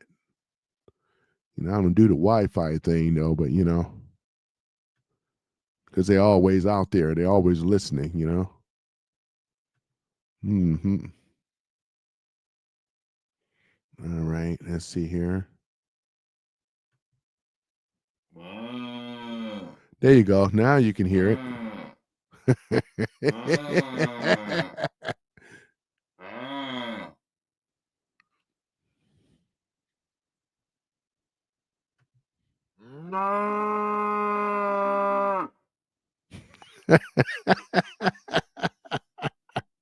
Oh man, that's that cow though, ain't it? Come on in here though. Come on in here, Helen. Come on in.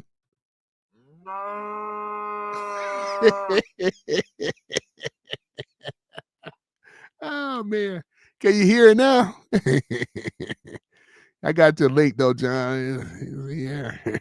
You're gonna copy and paste that, huh? Will allow me to copy and paste it.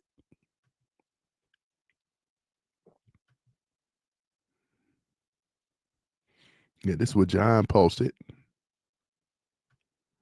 Let's see here. Why won't it let me? Why won't it let me copy and paste? Can't. Why won't it let me? That one is thirsty. I know, right? Yeah, that one there is thirsty, ain't it?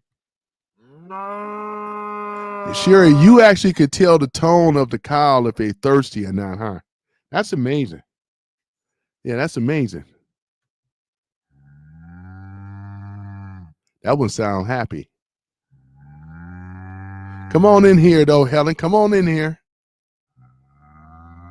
It's all good. Come on now. Come on, let me milk you now. Come on. Yeah, come on, girl. Oh yeah. Yep. That's how I'll be, Sherry. See, that's how I'd be if I was milking that cow. See, y'all know I'm having a great time with the sound effects. Oh, looking for food. So that one is sound like he's looking for food. Oh, okay, man, that's amazing though, man. Y'all know it. That is amazing. Wow, that's amazing. That's amazing though, boy. Wow. Yep, I must get this sound effect. Yep, that's amazing.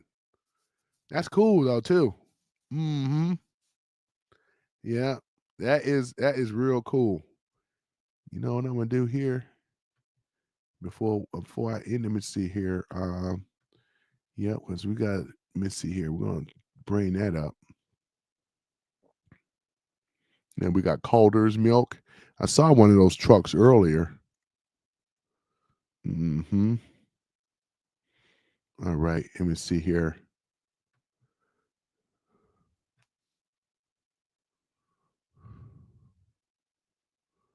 All right.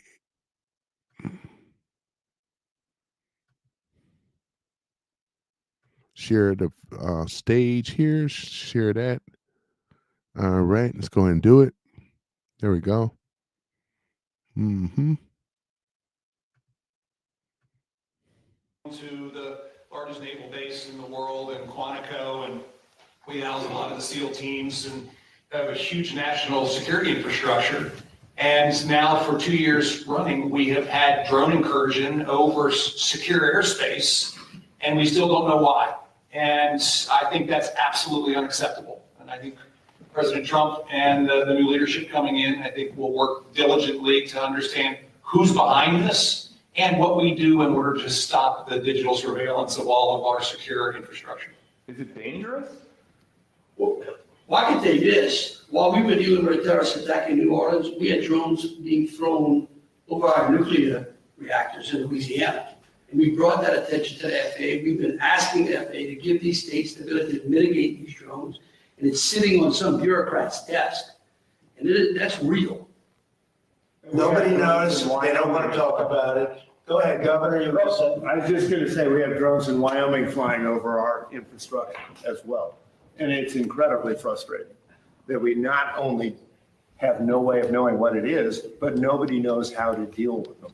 They don't want to talk about it, and nobody knows why. They don't want to talk about it.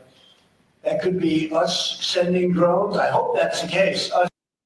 At Michigan Great Lakes Virtual Academy, we know your child is one of a kind, and their school should be too. I hope it's not an enemy, but we're going to find out on the 21st, the day after. You have to give me a little time for the inauguration, but shortly thereafter, we'll give you a report on it. We'll tell you exactly what it is. They know, and it's very strange that they aren't talking about it. Peter, thank you very much. Does Biden do it? I mean, does he do this kind of a news conference? This is my longest ever interview of a president. Yeah, well, the longest ever before this was one question, and they would rush you out of the room. We have nothing to hide. Thank you all very much. These are people that aren't timid, they're not afraid of the press. If you'd like to ask a couple of questions, you may. We've had a very beautiful day, celebrating a very nice man, a good man, great humanitarian, Jimmy Carter funeral. And thought it was a beautiful service, and it went very well. And victories today, as you probably heard. Go ahead, any questions, Peter? Yes, President Trump, just a few minutes ago, the Supreme Court ruled that they are not going to slow down the sentencing. It's on for tomorrow. Now what? Well, they called for an appeal, and as you know, they acknowledged what the judge said about no penalty, and there's no penalty. But we're going to appeal anyway, just psychologically, because. And I just want to mention this real quick as well. And I know this is live though too, but this is not about seeing Trump locked up per se. This is about shattering and putting a stain, having that felony and this legal team here, this criminal legal team that's going after Trump, so they can have a legacy, so they can have something to say that they have the first time they have ever prosecuted a president like this. So this is all about that, to try to put this thing, the felon president and all this other kind of stuff. But that's all it is though. This whole criminal thing, this whole thing is criminal. It's just a hoax. It's a judge that shouldn't have been on the case. He's a highly conflicted judge, and they called for an appeal. So I read it, and I thought it was a fair decision, actually. So I'll do my little thing tomorrow. They can have fun with their political opponent. As you know, I'm under a gag order from a judge. This is the first. This was an attack of a political opponent. And if you take a look at it, I'm not supposed to be talking about it, so I won't. I'm the first president and probably one of the first candidates in history that's under attack with a gag order, where I'm not allowed to speak about something. and they ought to find out what that's all about. And this is a long way from finished. And I respect the court's opinion. I think it was actually a very good opinion for us because you saw what they said. But they invited the appeal, and the appeal is on the bigger issue. So we'll see how it all works out. I think it's going to work out well. We beat Jack Smith. He's back, I hope, at The Hague, but I don't think he should be there either. He puts people in very bad positions, like giving people death penalties. I will tell you, Jack, he is a disgrace. We won all of those cases. We won most of the other cases, or they're limping along. We've had a lot of lawfare. These are all people that understand what's going on here very badly. This was an attack on the Republican Party. This was an attack on the Republican candidate who just won an election by record numbers, the highest number of Republican votes by far ever gotten. And we won all swing states, 7 swing states. We won the popular vote by millions of people. And that was the real vote. And I said it a long time ago, the real vote is that, and they tried to stop that from happening. They tried to stop this election from happening, or to bloody somebody up so badly they couldn't win, and the people got it. And again, we won by the largest number. Nobody's ever seen anything like that. It was conclusive. It was a massive, they say, the most consequential election in 129 years. And these people know everything. Wrong one, y'all, sorry. Studying this for 2 years as it went along, and hopefully it'll never happen again, an attack on a political opponent. So Peter will be appealing the decision. They're asking for an appeal, and that's on the fact, on what's going to happen, much more importantly than tomorrow. Off the top, you mentioned the Carter funeral today. What were you talking to Barack Obama about? It did look very friendly, I must say. It looked very friendly. I didn't realize how friendly it looked. I saw it on your wonderful network just a little while ago before I came in, and I said, boy, they look like two people that like each other. And we probably do. We have a little different philosophies, right? But we probably do. I don't know, we just got along. But I got along with just about everybody on that. We met backstage, as you know, before we went on. And I thought it was a beautiful service, but we all got along very well, which is good. In California, what specifically do you think Gavin Newsom and Karen Bass could have done differently to prepare for this $50 billion fine? And, we have great governors in this room, and if you look at the way they're states, I think I can say without exception, anybody doing poorly in here? I mean, without exception, we have governors here that have done a great job with their states. And I don't think, and you'll probably, if there's a weak link, you're going to find it, and you're going to be asking the next question to that person. Gavin Newsom had an opportunity to have millions of gallons a week, a day, millions and millions of gallons come down from the north. And I was able to get a federal approval from that, from the Department of Commerce of all departments. I didn't realize it would go through Commerce. I would have thought environmental, but it goes through Commerce. I got all of the approvals, and he said, I don't want to sign it. I don't want the water. We don't need the water. I said, you need the water. Your reservoirs are empty, the whole place. You need the water. That was 5 years ago. And I had it all done. The work was all done. We sent it to him. He refused to sign it. And if you notice yesterday, the hydrants were empty. They didn't have any water, many of them. They said 20%, but now I just heard 50%, and now none of them have water, and that fire's still raging. When he turned that down, I was going to give him unlimited water. It would come down, it really comes down from the north, way up north, including parts of Canada. It's so much water that they wouldn't know what to do with. Just the opposite would have happened. And that's the reason that this happened. He wouldn't do what we wanted, and we're going to force that upon him now, but it's very late, because I think it's one of the great catastrophes in the history of our nation. This is not just in Los Angeles.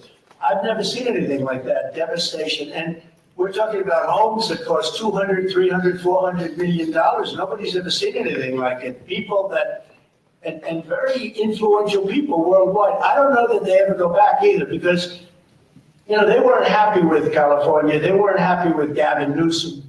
They weren't happy with their whole lifestyle there, with the crime being out of control, all the other problems. They were not happy. And it's going to be very interesting to see whether or not they're going to build, or whether somebody else is going to build and build a much lesser home. These were the most expensive homes outside of Palm Beach County. I see a list outside of Palm Beach.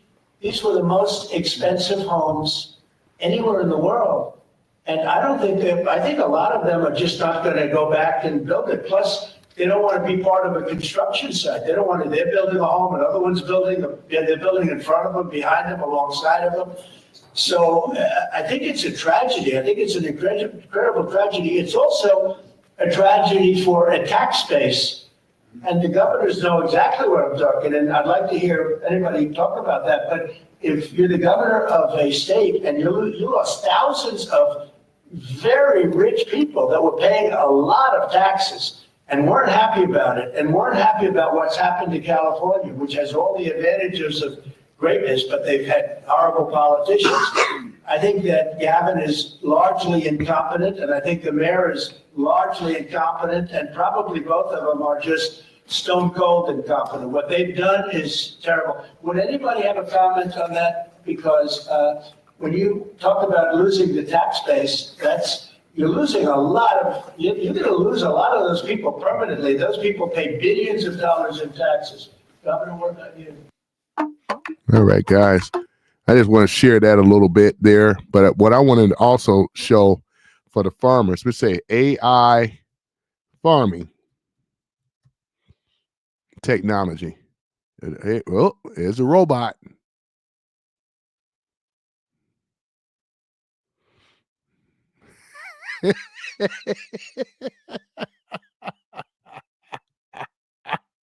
Oh man.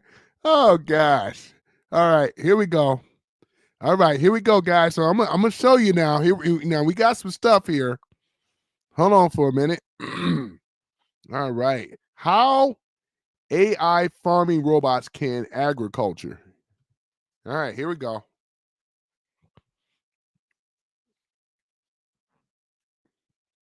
Strawberries are especially delicate fruits to harvest. One wrong touch could increase the risk of molding and the spread of pests, reducing its shelf life. This makes it extra difficult to find labor during the right season to harvest high-quality strawberries. Robotics may now provide the perfect answer to this dilemma. Advancements in machine learning and AI are enabling humanoid robots to identify the ripeness of the crop, as well as dexterously pick strawberries by the stem without touching the fruit, minimizing risks to its quality. This technology may not only address issues with labor shortage, but also provide a more economic solution and encourage higher localization of produce growing. Food. Our most basic and crucial need. Intricate systems, methodologies, and technologies go into ensuring we produce enough food to distribute all over the globe. But as geopolitical tensions rise and climate change affects the seasons, farmers are facing more and more challenges in maintaining and harvesting their crops. Are you ready to see your brand on TV? Your competitors will wish. Man, I they hate had these known about commercials, Vibe. right? With Vibe, you can launch targeted TV. In 2020, the UK faced a labour shortage crisis in its agricultural sector. Hundreds of thousands of pounds worth of crops were left to rot on the ground because there weren't enough people to harvest them. The immigration difficulties born from Brexit and the COVID pandemic caused a severe drop in labourers. This was further exacerbated by the war in Ukraine. As a result, the cost of groceries have increased, and many shelves are left empty due to the difficulty of obtaining specific produce. With the added concern of the cost of living crisis, it's forced more and more people to rely on donations, unable to afford even just the price of food. This has caused the demand for food banks to increase by 81% over the past 5 years. The Department of Environment, Food and Rural Affairs reported that they're looking into automated agricultural technology to boost agricultural production once again. If their efforts are successful, it could go a long way into making sure food from farmers makes it to hungry consumers, not just in the UK, but across the world. But how far has agricultural technology really developed? Is the future where all our food is harvested by robots close at hand? The farming industry is no stranger to automation and the use of machinery for sowing seed and harvesting.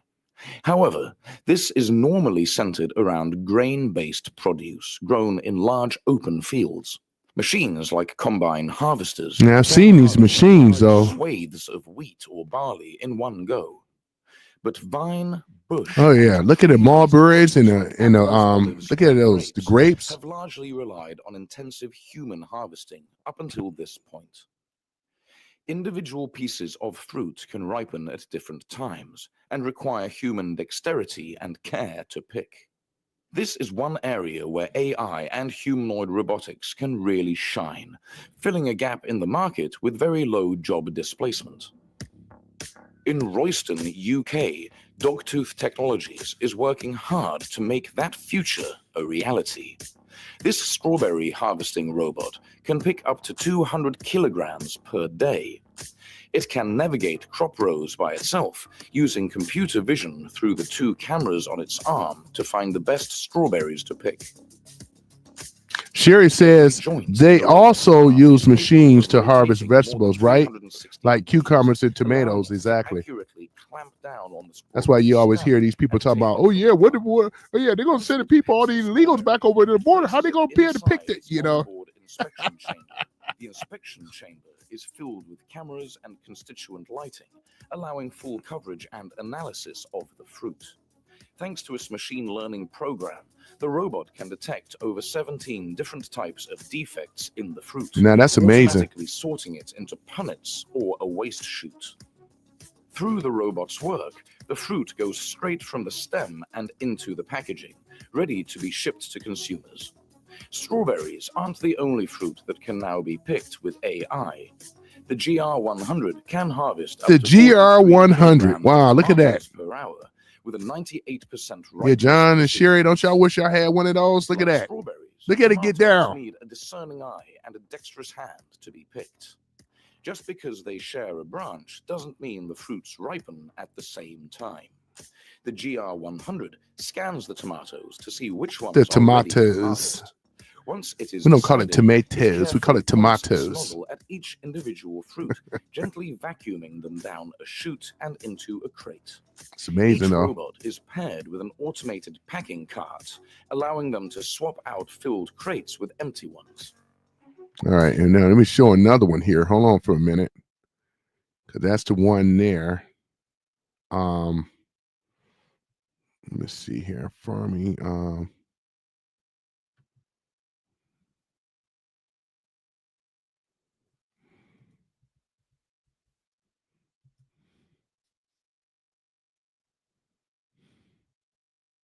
Let's see here.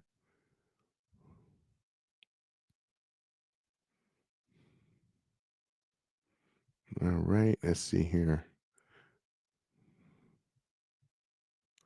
Yeah, there it is right here. This one here. It just looks so cruel, doesn't it? Hey everyone, Gabe Galanti here at Rockline Wealth Management. And today I want to take a moment to go over our client experience and the... All right. Hold on, Sherry. Let me do yours first, Sherry. And then Sherry says they have ear tags. They do. That know everything about the animals, even the body temperature, checking for fever, right? John says, so far, there is nothing that helps me.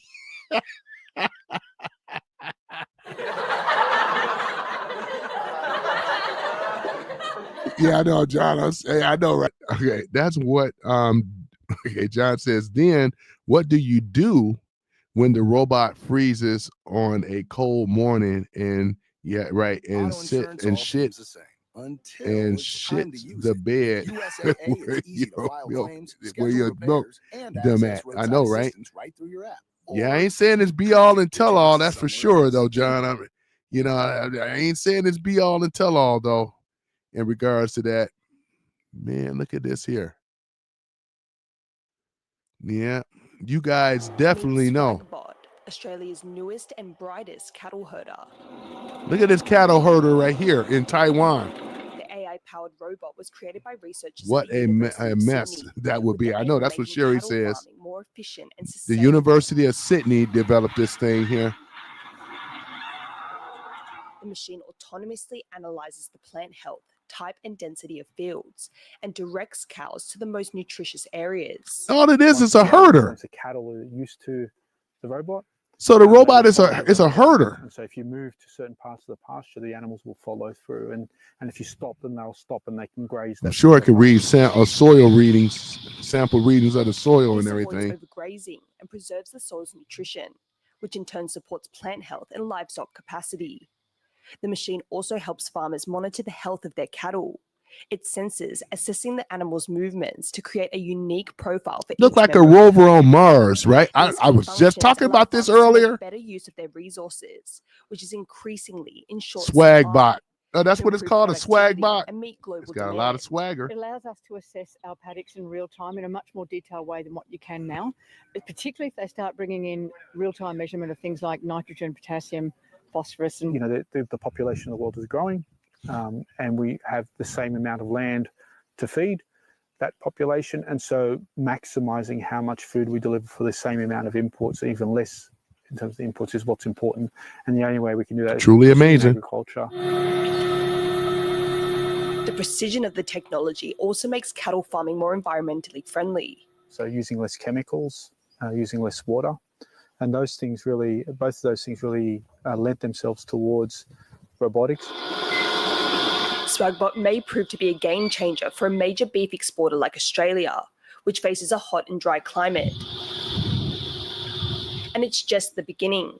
Amid a growing trend of robotics being developed for the agriculture industry, scientists are confident there will soon be more robots like this one on farms in Australia and around the world. Oh, look at the cows. Chen and Rosie Greninger for Taiwan Plus. Looks so huge. Those are some calves too. Yeah, the little baby calves. Yeah, I see those baby calves though too, Oh yeah. Yeah, that's amazing though, Swagbot.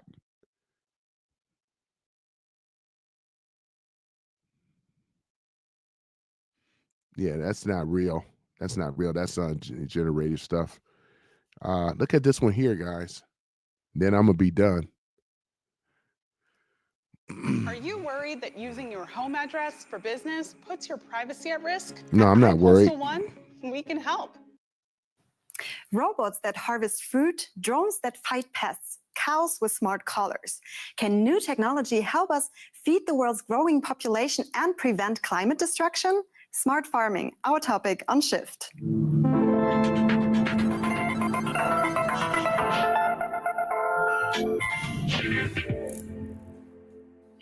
Farming is one of the oldest professions in the world.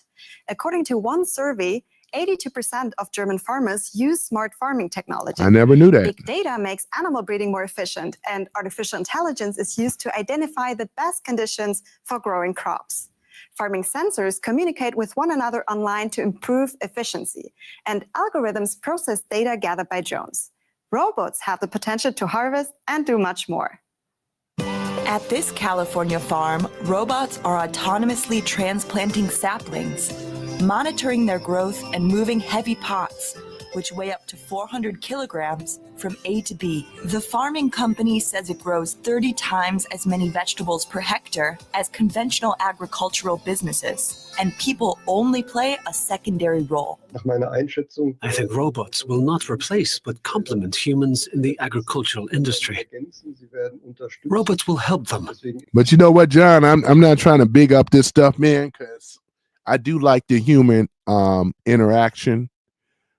This is a way that we always have cultivated and agriculture and all that stuff when it comes down to food and stuff, John says it's all fun and games till the $250,000 autonomous tractor loses its GPS signal. Yeah, and drives out into the river. Yes, a lot of money to be gambling and messing around. I'm not trying to big up this though, John. This ain't gonna slap in your face, man. I'm really not, you know. I'm really not trying to do it. I am not trying to do it though, John, to you. I'm not trying to do it.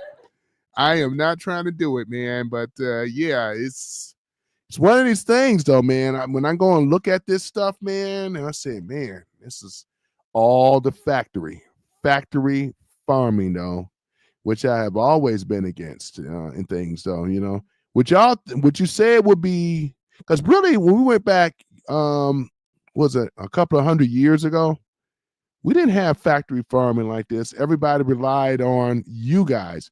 You guys were like pretty much like 90 some odd percent of the farming, where, you know, you have families and stuff that would go out there, farmers, you know, John Boy, you know, Walton family. You had that kind of stuff in the 40s, right? 1930s, 1940s, you know, wearing those overalls, you know, and going out there in the morning with the rooster in the morning, waking people up. That's what I'm talking about. Bring back that old school farming, you know what I'm saying? We're going to look at it a little bit before I go, you know what I'm saying? Let's go and look at that old school farming. Old school factory farming, man. Let me see here.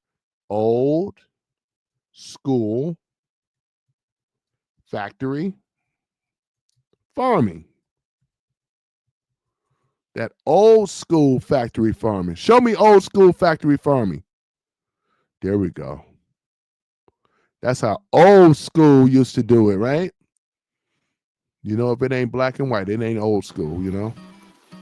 It was a time of transition, and the families who went from horses to tractor horsepower witnessed the birth of mechanization on the farm. And while sons were anxious to get on that first tractor, most fathers were reluctant to let go of their dependable team of horses. Yeah, Sherry got those steers. Look at him. Look at those horses. He was very good with horses. He continued using horses long after Looks so many others had huge. shifted to tractor power. He had arguments why Come on, horses Betsy. were superior. You could grow their feed. You couldn't grow gasoline, but you could grow feed for horses. You could raise your replacement horses. They didn't cause compaction of the soil. My dad never liked to drive a tractor. He thought it was simple when I got mine in 37. And I told him, well, you can drive it and see how nice it is. And so he drove it a couple of times around the field. But he says, you got to watch where you're going all the time when you're driving the tractor. The horses, when they come to the end, they'd turn around themselves and go back the other way. Wow, I did not know that. He thought that was that simple. He never drove a tractor. That's old school, y'all. Mechanization of the farm in the early 20th century. Such as pulling a wagon while the driver was handpicking corn. The farmer merely had to make a sound with his teeth to move the horses forward. That's amazing how y'all been making sound with your teeth. It was inconvenient to have to stop, get on the tractor, pull it ahead, and then resume picking corn. Giddy up. Now, I don't want to say that because I know it started taking off. Yeehaw! Get up, giddy up.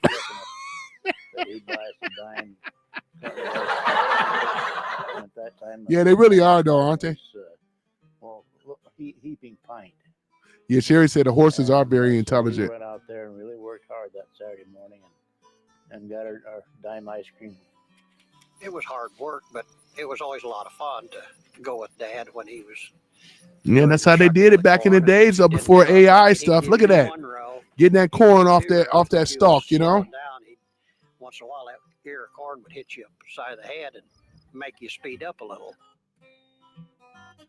Man, that was like tough back then. That's a man. Look at that. Yeah, that testosterone. Look at that. We cultivate one row at a time, 3 times. And now the renter farms, my farm, they don't do any plowing. They just put chemicals on. So let me ask y'all this. Have y'all ever done any plowing? Or y'all did it with a tractor? I know y'all didn't do it old school like that with no horse and buggy Amish style, you know? I know that. The Amish is the only people I know that can get down and plow like that, you know? Yeah, horse with the horse, you know? Yeah. Oh, man. Yeah, that's amazing, though. That's amazing. Going out to kill the weeds. That's all they do. The increased Okay, yeah, mechanization Sherry of said agriculture tractor. Yeah, because I've seen this has made machine here farmers too more that picks it independent up. of each other. Look at how As easy that tractors and is. Combines and big round balers made their way into the fields, old customs were pushed out. Neighbors no longer rely on one another as they once did. Yeah, that's Extra Amish right hands are there. no Look at the longer Amish needed to style. get That's work. Amish style. The technology of power, the technology of equipment, the technology John of Deere. speed Do y'all own any utterly John Deere transformed the tractors? countryside. Do you have a It has John Deere? altered farm neighborhoods I as have well. driven a horse Today, on the for road. better Oh, or that's worse, nice. rural Who America owns a John is an Deere? John Deere, ladies and gentlemen. John Deere. If it ain't a deer, John Deere.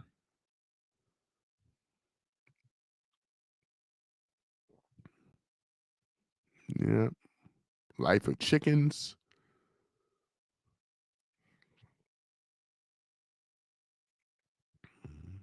Yeah. You have the dairy industry. Yep. CFO, AI survival guide. There she is with the pig. Factory farming part 1. Yep. Sherry says, let me see, Oliver, no green and yellow here. John says, let me see here, the Chesso plow and let me see here, the Chesso plow and let me see here, is that the one case nothing like killing deer like a magnum. I don't know all the names of all of them, you know. I don't know the name of all of those. I just know about the John Deere, you know. That's like the most popular one, you know. It sounds expensive. Yep, the great meat debate. Still got to have my meat though, you know. Got to have my meat. I made a pot roast the other day. Yeah, that pig looks so sad. Let me go turk that off. I can't put that sad pig on there. He looks so sad, doesn't he? Yeah, it looks sad. Yeah, that's tough. I ain't gonna go that far in the factory farming. Nah, I ain't gonna do that. No, I'm not gonna do that. No, I don't, you know what I'm saying? Ain't gonna do that. Let me see here. Amish farming practices. Curious before I go.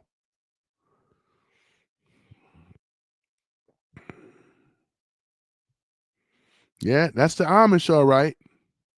Yeah, get myself a beard, you know. Becoming an Amish. One day experience, though, you know. I think I can survive. I think I could survive the weekend being Amish. How about you guys, though? You know, one day I might have to take the challenge. I think they have a challenge, though, right? Yeah. So Trump mentioned clean coal. Yep, he did. Yeah, he mentioned about the clean coal. Yeah, clean coal, you know. New Holland. They all are expensive. Yeah, I know, right? Yeah. Yeah, he mentioned about the coal, you know. The Amish way. Yeah. The Amish parasite flush. Never knew that. Leave them alone. Let me see what Jedediah has to say. Jebediah, Josiah. Let me see. Better than tractors. Oh wow. Oh wow. I mean, they've been doing it. How the Mennonites farm. Probably be a little bit easier being a Mennonite than an actual Amish, but what y'all think? Let me see here. Yeah. Mrs. Sherry says that would be awesome to burn coal. Yeah, definitely. We got plenty of it here in America. We don't have to rely on anybody else's energy resources. We have enough here. And I believe that Trump is going to make it so good for Canadians because the lowering of their taxes, same thing in Greenland, lowering of those taxes and stuff. He's going to actually in Greenland is going to share the profits of the oil and things like that. Get it away from Denmark because Denmark just been exploiting them anyway over there in Greenland. Denmark, low down Denmark, you know. but we could turn America into a super America, you know? They have the benefits. Not only 51, would they still be 51 states combined, or would it be 52? What y'all think, you know? Because Canada would be 51, and then Denmark should be 50. I mean, I'm sorry, not Denmark, but Greenland should be 52. You know what I'm saying? Yeah. Yeah, that would be interesting, man, you know? I got friends that are Canadian. I'm supposed to go over there and visit, you know? Yeah, got a lot of open land out there, though. Let me tell you, though, you know? But getting back on these Amish, you know? Yeah. Leave them alone. Or, yeah, Miller's Organic. Yeah. Okay, Lebanon has a new president. Oh, they do? Okay. Yeah, there's a Lebanese restaurant, you know, that I visit. Yeah, they have I'm sure they know who the new president is. Is it a male or a female, Sherry? I don't keep up with a whole lot about Lebanon.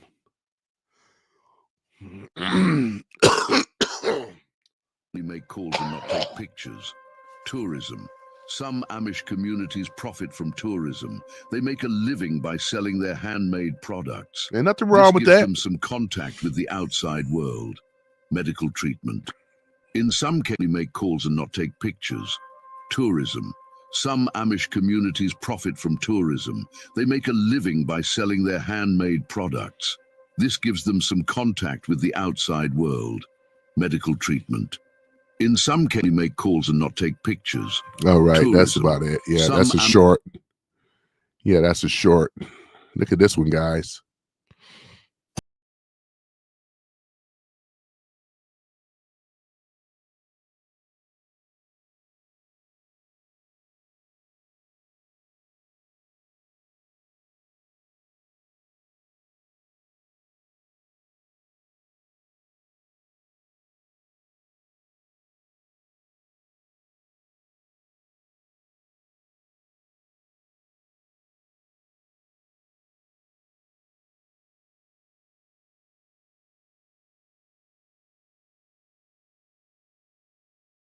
Hold on for a minute.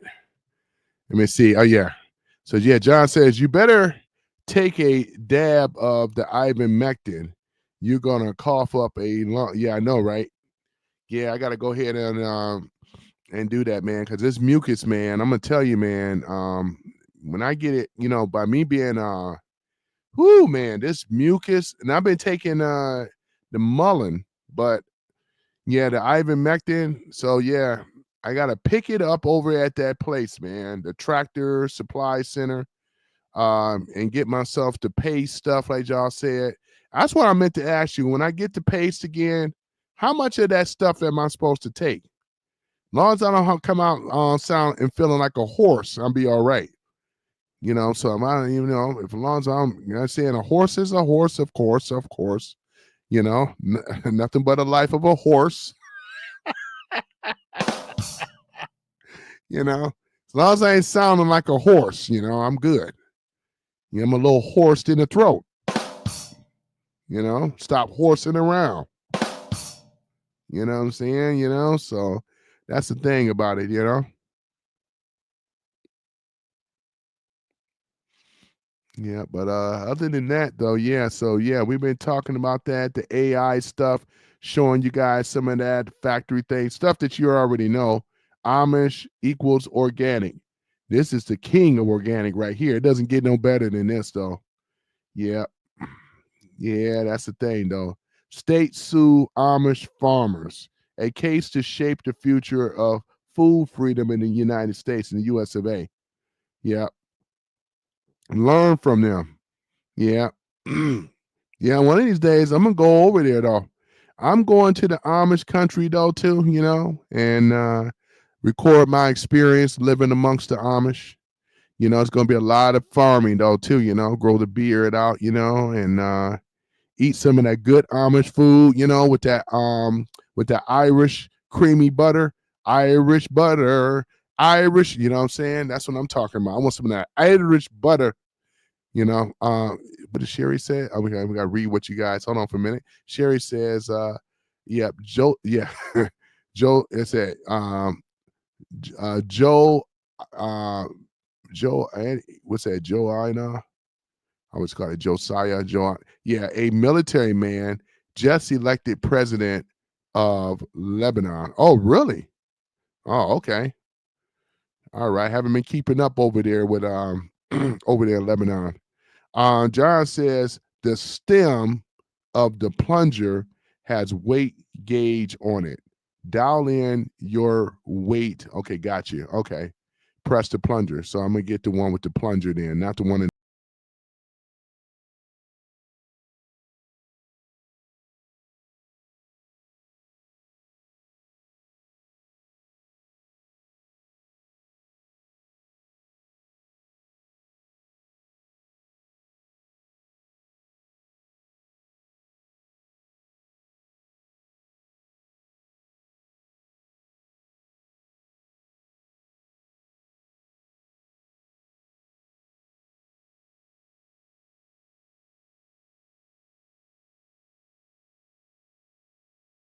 I make the news, wouldn't I? You know, so get one of those cool biblical names for real, you know? Oh yeah. How I went from being black to Amish, you know? We're talking about block, what's that? Block, what's that? We got blackish already, so we got black Amish. Oh yeah. Yeah, that'd be cool though, you know. Oh man. Yeah, that'd be cool though, you know. I don't know nothing about farming though. I just look like it. I'm like, when am I wonder what they would have me doing first though, you know. They'd probably be having me working in the barn. That's gonna be rough, you know, with that hay and the rake, you know, raking up the pile of the hay, you know, and cleaning up the poop. I bet you they have me on ish duty. I bet you. I'll be on ish duty, you know? I said, damn, you know? Oh yeah. Yeah, but these robots though, I'm gonna tell y'all, man, these androids, I should call them androids. They rather be called androids, not robots. Yeah. Yeah, the androids will correct you, you know. They say I'm an android. Mm-hmm. Androids in Japan. You know, Japan is doing it big. Milking cows. Yeah, they probably out. Yeah, I can do some milking the cows. Yeah, I can do that. All right, this is gonna be my last one here, guys. But I want to show y'all this one here. You know, a lot of investors right now are sitting on the sidelines thinking they're doing quite well, earning. The idea of humanoid robots has Look at been this. around for decades, but with this ever-evolving world, this idea as of now is not just an idea, I'm Chloe. And you, what's your name? but a reality. Stick around to the end. I know where they got that from. Talk about some fully functioning female This is from a robots video released game. by Japan. It's called Detroit something. Grace is a fully functioning humanoid robot nurse that was developed by Hanson Robotics to assist doctors and medical staff during the COVID-19 Yeah, John Sherry, you can get yourself one of those female androids, though, you know. Solutions which at the time seemed impossible as medical procedures required contact. To assist medical professionals in this, Hanson Robotics created Grace in 2021. Grace's Asian features, collar-length brown hair and skin made from unique Oh wow, look at this. I was saying it, people. I was saying it. Grace has a Wasn't I saying it? in the chest Look that at helps in that. Look at taking that. the patient's temperature and measuring his responsiveness. With the help of artificial intelligence, the fully functioning humanoid robot look at the can robot. diagnose a patient and is capable Man, of she look just like a communicating woman. in English, Mandarin, and What the heck? Cantonese. I can do all kinds of things for elderly people. Yeah, sure. You could have a lot of single men having that robot and like, no.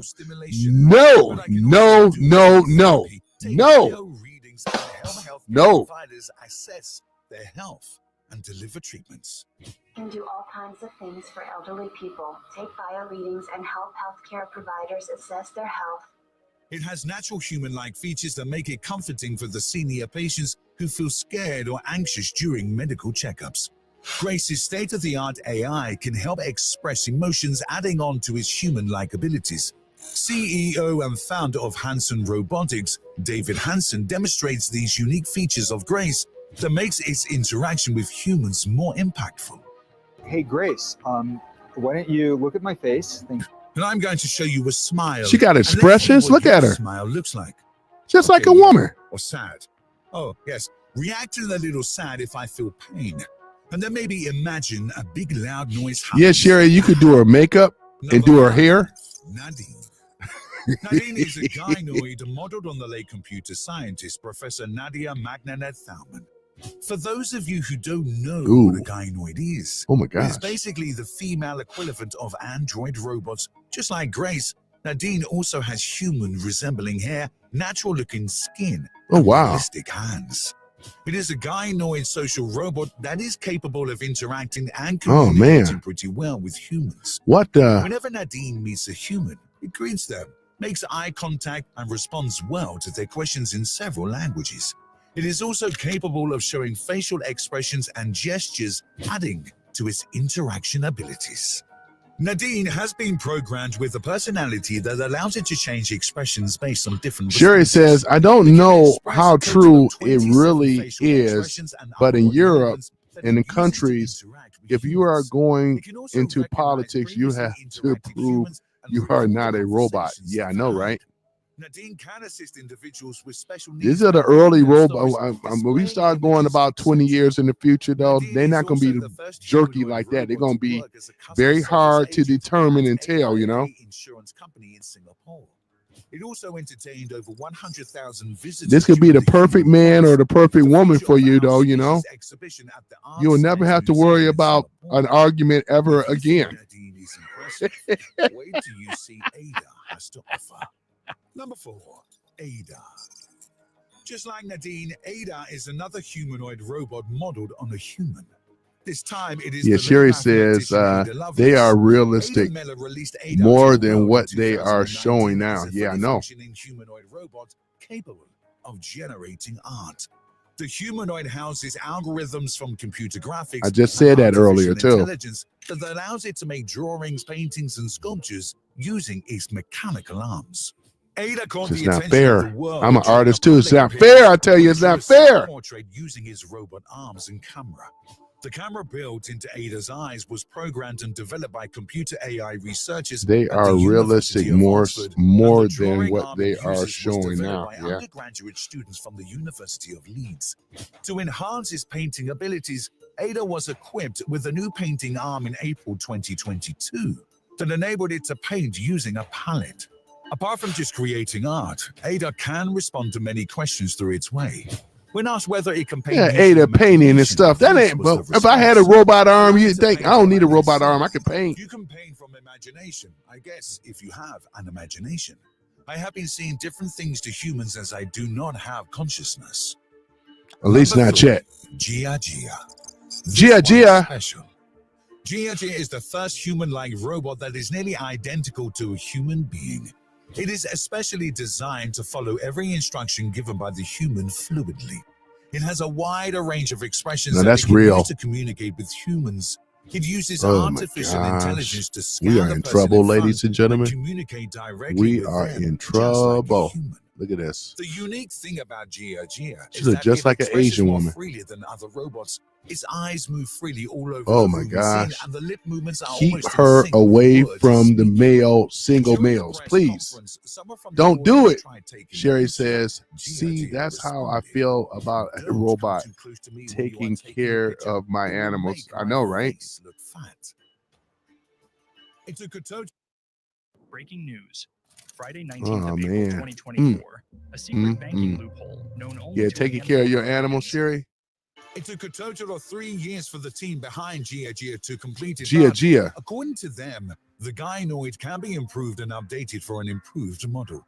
The team is hoping to fix and improve some Yeah, features that such as right the there hands. is, They also want that's, Gia Gia's wow. hands to look less like a mannequin's, but Yeah. more like a real Look at the woman's skin. hand. Gia Gia also lacks expressions, which the team aims to add in the next model and hopes to make the humanoid more interactive. They with are humans. very needy Impressive, isn't lately. it? But wait Oh, till I'm you know sure. about what Amica Your has to animals, yeah. offer.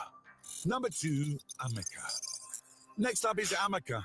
Amica is a hyper-realistic humanoid robot that truly showcases the potential of artificial intelligence. It was created by a UK-based company named Engineered Arts. Amica has human-like facial features and body and is powered by a strong AI that allows it to communicate and interact freely with the humans. Just like humans, Amica can change facial expressions and gestures according to the situation. The unique thing about Amica is that its movements are more livelier than other robots. The humanoid moves closer to a human, which makes it feel realistic. Where most humanoids are limited to move their hands in a limited way, Amica can move his hands in multiple ways. Amica's shoulder movements are identical to those of humans. It uses microphones, binocular eye-mounted cameras, a chest camera, and facial recognition software to better interact with the audience. These interactions can be monitored or controlled either using GPT-3 or human telepresence. To do those fluent human-like movements, Amica has articulated motorized arms, fingers, neck. She can be mad if she want to, Sherry. Oh, see that, Sherry? She can be mad at you. Like iRobot, you know? It appears less genderless. Would the animals be scared of her? Show 2022. Would the animals be scared of this? Welcome to Deutsches Museum Nuremberg. OMR Festival 2022, hosted by Vodafone and GTEx 2022. It has now joined its fellow human employees at the Museum of the Future in Dubai. Yeah, that thing be looking at Sherry with that evil look. Have a discussion with it. I can see Sherry right now telling that thing to get away from my animals. Let me do it right. Hold on for a minute. I can see Sherry saying her animals, "Get away from my animals, you bitch." I know, right? No? Well, don't worry, because we'll be talking about it anyways. Sophia is the elder sister of Grace, the humanoid nurse we talked about a few minutes ago. Yeah, and right now, ladies and gentlemen, this is not so far away because, like I said, though, the expressions, the human likeness, it's going to another level, though. We are going into Terminator, all that stuff. They're strong. Then they're gonna have they already got the battle bots already, the battle droids and stuff like that. So the emotions, the face features, Sherry says, no, it's not. It's very scary. Yeah, I know it can be very scary in the beginning, though. People will adapt and get used to these things, Go. Sophia is a social humanoid robot developed by Hanson Robotics. It was first activated on February the 14th, 2016, and was revealed to the world in 2016 at South by Southwest in Austin, Texas. Sophia is modeled after Egyptian Queen Nefertiti, British actress Audrey Hepburn, David Hanson's wife, Amanda Hanson. The launch of Sophia has revolutionized the robot industry, and it was one of the first human. That's why she's so poised. That could actually interact with she's so posh and poised. Cameras, and posh and poised to interact with humans and answer their questions. Over the years, one thing about it though, Sherry, though, for these guys though, no, we can't have no single men, no, because we already know, right? Yep. I mean, we already are not, it's going to be bad. Sophia has attended various face-to-face meetings with leading figures around the world. The humanoid talked on various topics on several stages as a panel member and presenter at high-level conferences.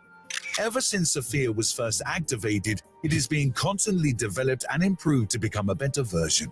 It is now able to imitate human gestures, change facial expressions, maintain a healthy discussion with humans, and use data to evaluate its performance.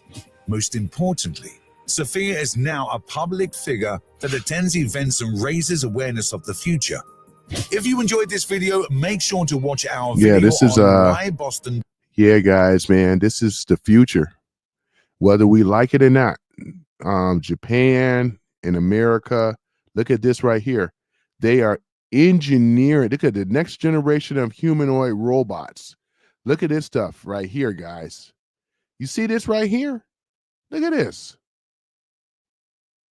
This right here, ladies and gentlemen. Sherry says, well, that is the plan behind it all.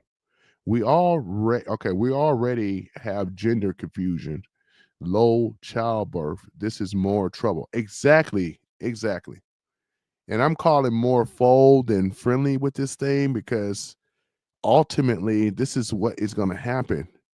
You know what I'm saying?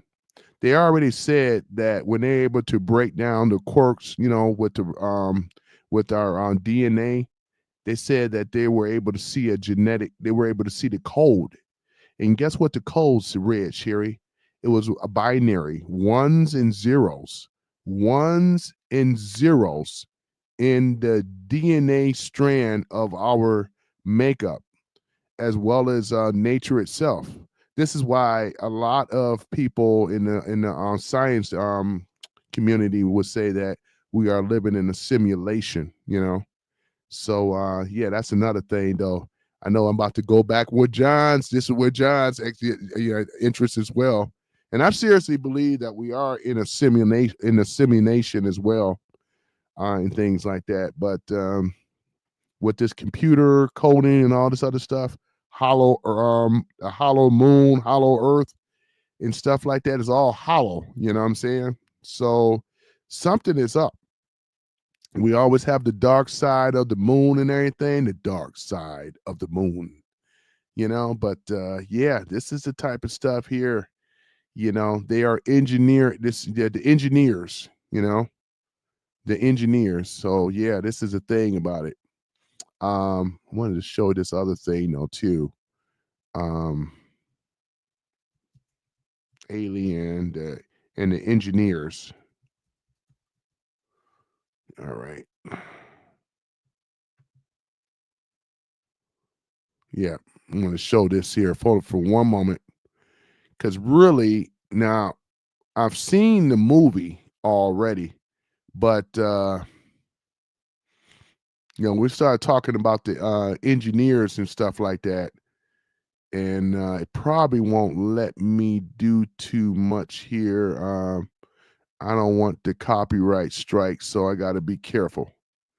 But yeah, but right here, the engineers, though, who created the engineers, but all this stuff is tying up with each other, though. You know what I'm saying? It really is. So yeah, these are the engineers that, according to the movie Alien, they were saying that this was basically the engineers were the ones that's supposed to have made us, right? And things like that. They engineered us, where in fact, as me and John was talking about earlier, they were saying how we're the seventh, I guess you could say, creation engineered to be made, because the other six of them didn't really work out. They couldn't be controlled. So yeah, it's something. It's interesting. But yeah, I really enjoyed this topic tonight, and I got to get out here and make me some moolah. But other than that, guys, yep, I really appreciate you guys though, hanging strong though. And soon I know I'm gonna get my X followers on here. I got to build up my X. I got to upload some videos on X as well. Yeah, this one I talked about. I did a video talking about the Senate and stuff too. I know this is a little off topic, but I'm going to try to explain that a little bit more for people that don't know how the Senate works. So this is important, so therefore it can keep people more engaged in politics. We got a long ways to go to get the kids back engaged in politics, because a lot of them, they're just not into it.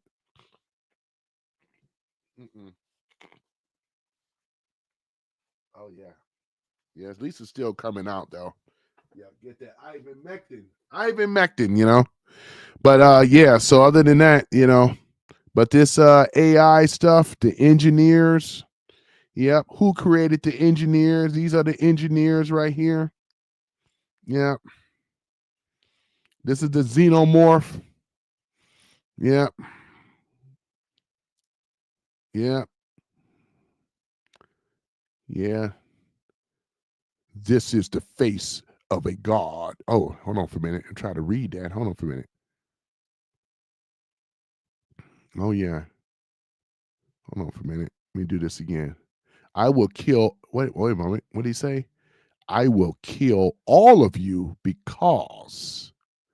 Yeah, and then he goes into the main okay, because the engineers revealed the secret to reach immortality, and you will be, and I will be a superior. Okay, superior. We are gods, and gods never die. So the engineers killed them. Yeah. Yeah, the reason why this engineer wanted to kill us as his creation, because he couldn't civilize us. He couldn't get us to evolve like how their people were. So they ended up creating like this virus thing, which was the aliens, to wipe us out. But other than that, guys, I'm about to get off here. I'm about to get out here and handle my business. I'm still having troubles with Kick. So for some reason, I can't seem to the stream into Kick. It's always erroring out. I got all the information, the key streams in there. I just can't seem to work it out. So I'm going to have to look into that. Sherry says, great hanging with you. Have a safe night. Shalom. Yeah, you have a safe. Well, I know you're going to always be safe over there, though, and things. Oh, yeah, there's Dr. Elizabeth Shaw, Dr. Elizabeth Shaw, Mm-hmm. But other than that, John, I appreciate you as well. Sherry, I got to do it. Wait, I got to do it right. I got to do it proper. Wait a moment. John. Yeah. We got Omega. 1000 RR. Yep. Billy Sharp. Yep. And then we have Sherry. Yep. All that glitter stuff. All that, you know what I'm saying? We got to do one more time. There we go. All right. So you guys take care, and I appreciate you hanging out with you guys, man. It was fun. I really enjoyed it and things. So, yep. What else I was going to say? I think that is mainly it. And things. So I'll let you know what the next one is going to be. I'm trying to get myself on Rumble as well. So, but I'm working on it with Rumble. I am. I'm definitely going to be working on that. What else? I think that is it. We kind of went into the precursor of the factory farming, but I will come back around and we'll start talking about that in depth. But yeah, I really enjoyed it though, guys. You guys have been great as always. Yeah. And other than that, I am out.